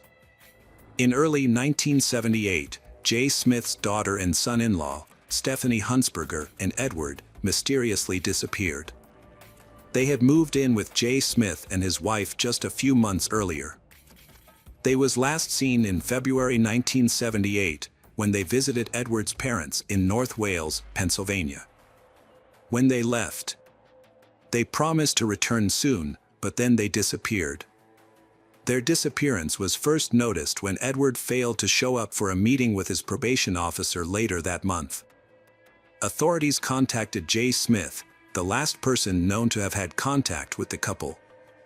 Jay Smith told people that Edward and Stephanie Huntsberger had run away to California. He said they owed money to some drug dealers in the area and had fled to the West Coast. However, he was unable to provide any further information about the incident. Edward and Stephanie Huntsberger lived a nomadic life, so their disappearance went unnoticed for some time. Meanwhile, Jay was arrested for burglary. When police searched Jay's home, they found several suspicious items, including weapons, drugs, security uniforms, badges, and pornography. They also discovered nitric acid and office supplies stolen from a nearby school. Jay was suspected of being involved in recent armed robberies. During the burglary trial, Jay's friend William testified that they were on vacation when the robberies occurred. However, the jury did not believe this testimony. Jay had a bad reputation in Upper Merion and was known as the Prince of Darkness. Jay Smith was eventually sentenced to 2 to 5 years in prison on June 25, 1979, for a series of store robberies that took place in the late 1970s. During the investigation, Jay was arrested for burglary. Although Jay was in custody, the police still considered him a prime suspect in Susan's murder and continued to investigate his past. They made a remarkable discovery: Jay's daughter and son-in-law had also disappeared under similar circumstances as Susan and her 2 children. This led the police to suspect that there might be a connection between the 2 disappearances, Susan's death and the disappearance of her children. First, Susan had been killed by a morphine overdose, and a large amount of morphine had been discovered in Jay's home several months earlier. Second, a plastic comb with Jay's identification had been found in Susan's car. The disappearance of his daughter and son-in-law closely resembled the disappearance of Susan's children. The events that unfolded in this case were shocking and left a lasting impact on the public. However, the most shocking truth was yet to be revealed. In late July 1979, about a month after Susan's body was found near Harrisburg, investigators discovered a potential motive for the horrific murder that was financial gain. On July 20, 1979, a Philadelphia attorney filed a motion to stay the execution of Susan's will in both Montgomery County and Delaware. The motion was filed on behalf of Kenneth Reinert, Susan's ex-husband, and Patrick Gallagher, her brother. The purpose of this legal action was to give both men an opportunity to review the contents of Susan's will before it was executed. They decided to file in both counties because Susan's residence in Ardmore, Pennsylvania, was near the county line, allowing her to file her will in both places. It was later discovered that just a few weeks before her death, Susan had made several significant changes to her will. She had also purchased several large life insurance policies, naming her current boyfriend, William, as the beneficiary. In the legal documents, she referred to him as her future husband. As the police investigated further, they determined that Susan's death occurred between midnight on Saturday, June 23, 1979, and midnight on Sunday, June 24, 1979. William and other teachers arrived in Cape Cod at 5 a.m. on Saturday and remained there until the afternoon of Monday, June 25. However, it was unclear exactly where William was during the time of Susan's disappearance, casting doubt on his alibi. The investigation also revealed that Susan had withdrawn large sums of money from her account, totaling approximately $25,000, through multiple transactions due to daily limits. She told the bank staff that she intended to invest the money in high-yield investments managed by William, whom she referred to as her future husband. What Susan did not expect was that she was just one of many women in William's life. He was secretly dating several other people, including a coworker who taught English, with whom he had maintained a secret relationship for nearly 10 years. William had promised Susan that the investments would yield large returns to finance their upcoming wedding and move to England. During the investigation, investigators found fake stocks and bonds in Susan's home, which initially puzzled them. They later discovered that William had sold these fake securities to Susan and then passed them on to her. These securities were mostly related to fictitious and worthless companies, suggesting that William had been deceiving Susan for a long time. This discovery added a new dimension to the case, further clarifying William's financial motives. In March 1980, William was called to testify in a civil lawsuit. During his first appearance, he refused to answer questions directly and referred questions to his legal counsel.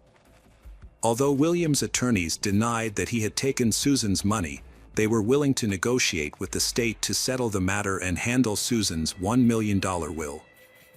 By June 1980, William had officially testified in court for the first time.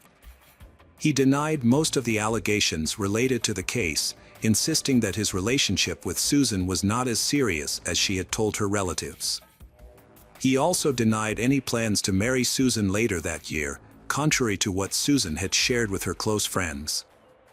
William made unsubstantiated allegations about Susan's relationship with J. Smith, the former principal of Upper Marion High School, although there was no evidence to support these claims. On the contrary, many of Susan's relatives and friends confirmed her long-term relationship with William. It should be noted that J. Smith was in prison during the trial. William did not explain why Susan chose him as the heir to her $1 million-plus estate. Instead, he described Susan as unreliable and troubled.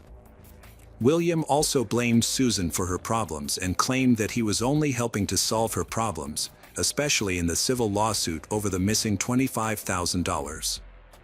In June 1980, Susan's brother and ex-husband filed a separate lawsuit. They wanted to recover the entire $450,000 insurance policy that Susan had received a few weeks before her death. The intention was to put the money in a trust fund to conduct their own investigation. The case was complicated and full of unexpected events. On February 20, 1981, William was arrested by the police on 3 charges: 2 counts of theft and 1 count of conspiracy. He was accused of keeping $25,000 that Susan had given him to invest. William was released on bail on February 23, 1981, but his criminal trial was scheduled to begin the following month. Before the criminal trial began, the civil case was closed. It was decided that $36,000 from Susan's estate would be used to further investigate the children's clothing and settle a dispute over the remainder of her will. This prevented William from receiving any money on August 3, 1981. William's criminal trial lasted 5 days and ended with a guilty verdict on the theft charge. Delaware County District Attorney Edward Weiss then asked that William's bail be increased from $25,000 to $75,000. The reason was that they believed this sentence increased the risk of William fleeing, especially since there was a possibility that he would be charged with murder. Judge Robert A. Wright granted this request. On April 6, 1983, William was arrested by the Pennsylvania State Police on several felony charges, including 3 counts of murder, attempted murder, kidnapping, conspiracy to kidnap, and obstruction of justice. The jury concluded that William knew about the plan to kill Susan and her children and was involved in the crimes. Although J. Smith was believed to be involved, he was not charged at the time. Part of the indictment was based on the testimony of Proctor Noel, a fellow inmate, who stated that during a game of chess, William confessed to his involvement in the murders. The arrest of William Bradfield in April 1983 was a major step in the investigation of the case. Although there was no physical evidence linking William to Susan Reinert's death or the disappearance of her children, prosecutors were confident in the case. William's previous burglary convictions and his connection to the suspected body dumping led to more serious charges in the 1980s. J. Smith, who was serving time for other crimes, was forced to testify before a grand jury despite invoking his Fifth Amendment right to remain silent. William Bradfield was also called to testify in 1984, but details of his testimony have not been released. The hearing was reportedly related to the disappearances of Stephanie Hunsberger and Edward Hunsberger, Jay's daughter and son-in-law. In April 1985, Jay was asked to provide handwriting samples to compare with old documents that might be related to the plan to kill Susan Reinert. This investigation led to Jay's arrest on June 25, 1985, exactly 6 years after Susan Reinert's body was found. Jay was charged with 3 counts of first-degree murder and held in custody while awaiting trial. In 1984, Joseph Wambaugh, a well-known crime author, published a book about the case. The book supported the theory that Jay was the killer. A television movie based on the book was later produced, bringing the case to national attention. Jay maintained his innocence throughout his imprisonment. He appealed and accused William Bradfield of framing him. In 1989, the court reviewed the case and found problems with the indictment, leading to a new trial in 1990. Jay waived his right to a speedy trial to allow for a more thorough investigation. In 1992, the Pennsylvania Supreme Court ruled in Jay's favor, overturning the murder conviction and finding the prosecution guilty. For the next 2 decades, the state did not retry the case, allowing Jay to live out his life in freedom. William Bradfield continued to evade liability and refused to pay the $25,000 owed to Susan Reinert's estate. The case dragged on until 1996. Jay sued the state and Joseph Wambaugh for defamation and conspiracy, but both lawsuits were dismissed. On January 16, 1998, William Bradfield, after more than 10 years in prison, was found unconscious in his cell and died of cardiac arrest. Susan's ex-husband, Kenneth Reinert, died in June 2002 without knowing the fate of his 2 missing children. J. Smith, who was exonerated in 1992, wrote a book about his case and remarried in 2002. He died on May 12, 2009. However, the 1978 disappearance of his daughter and son-in-law, Stephanie Hunsberger and Edward Hunsberger, remains unsolved to this day.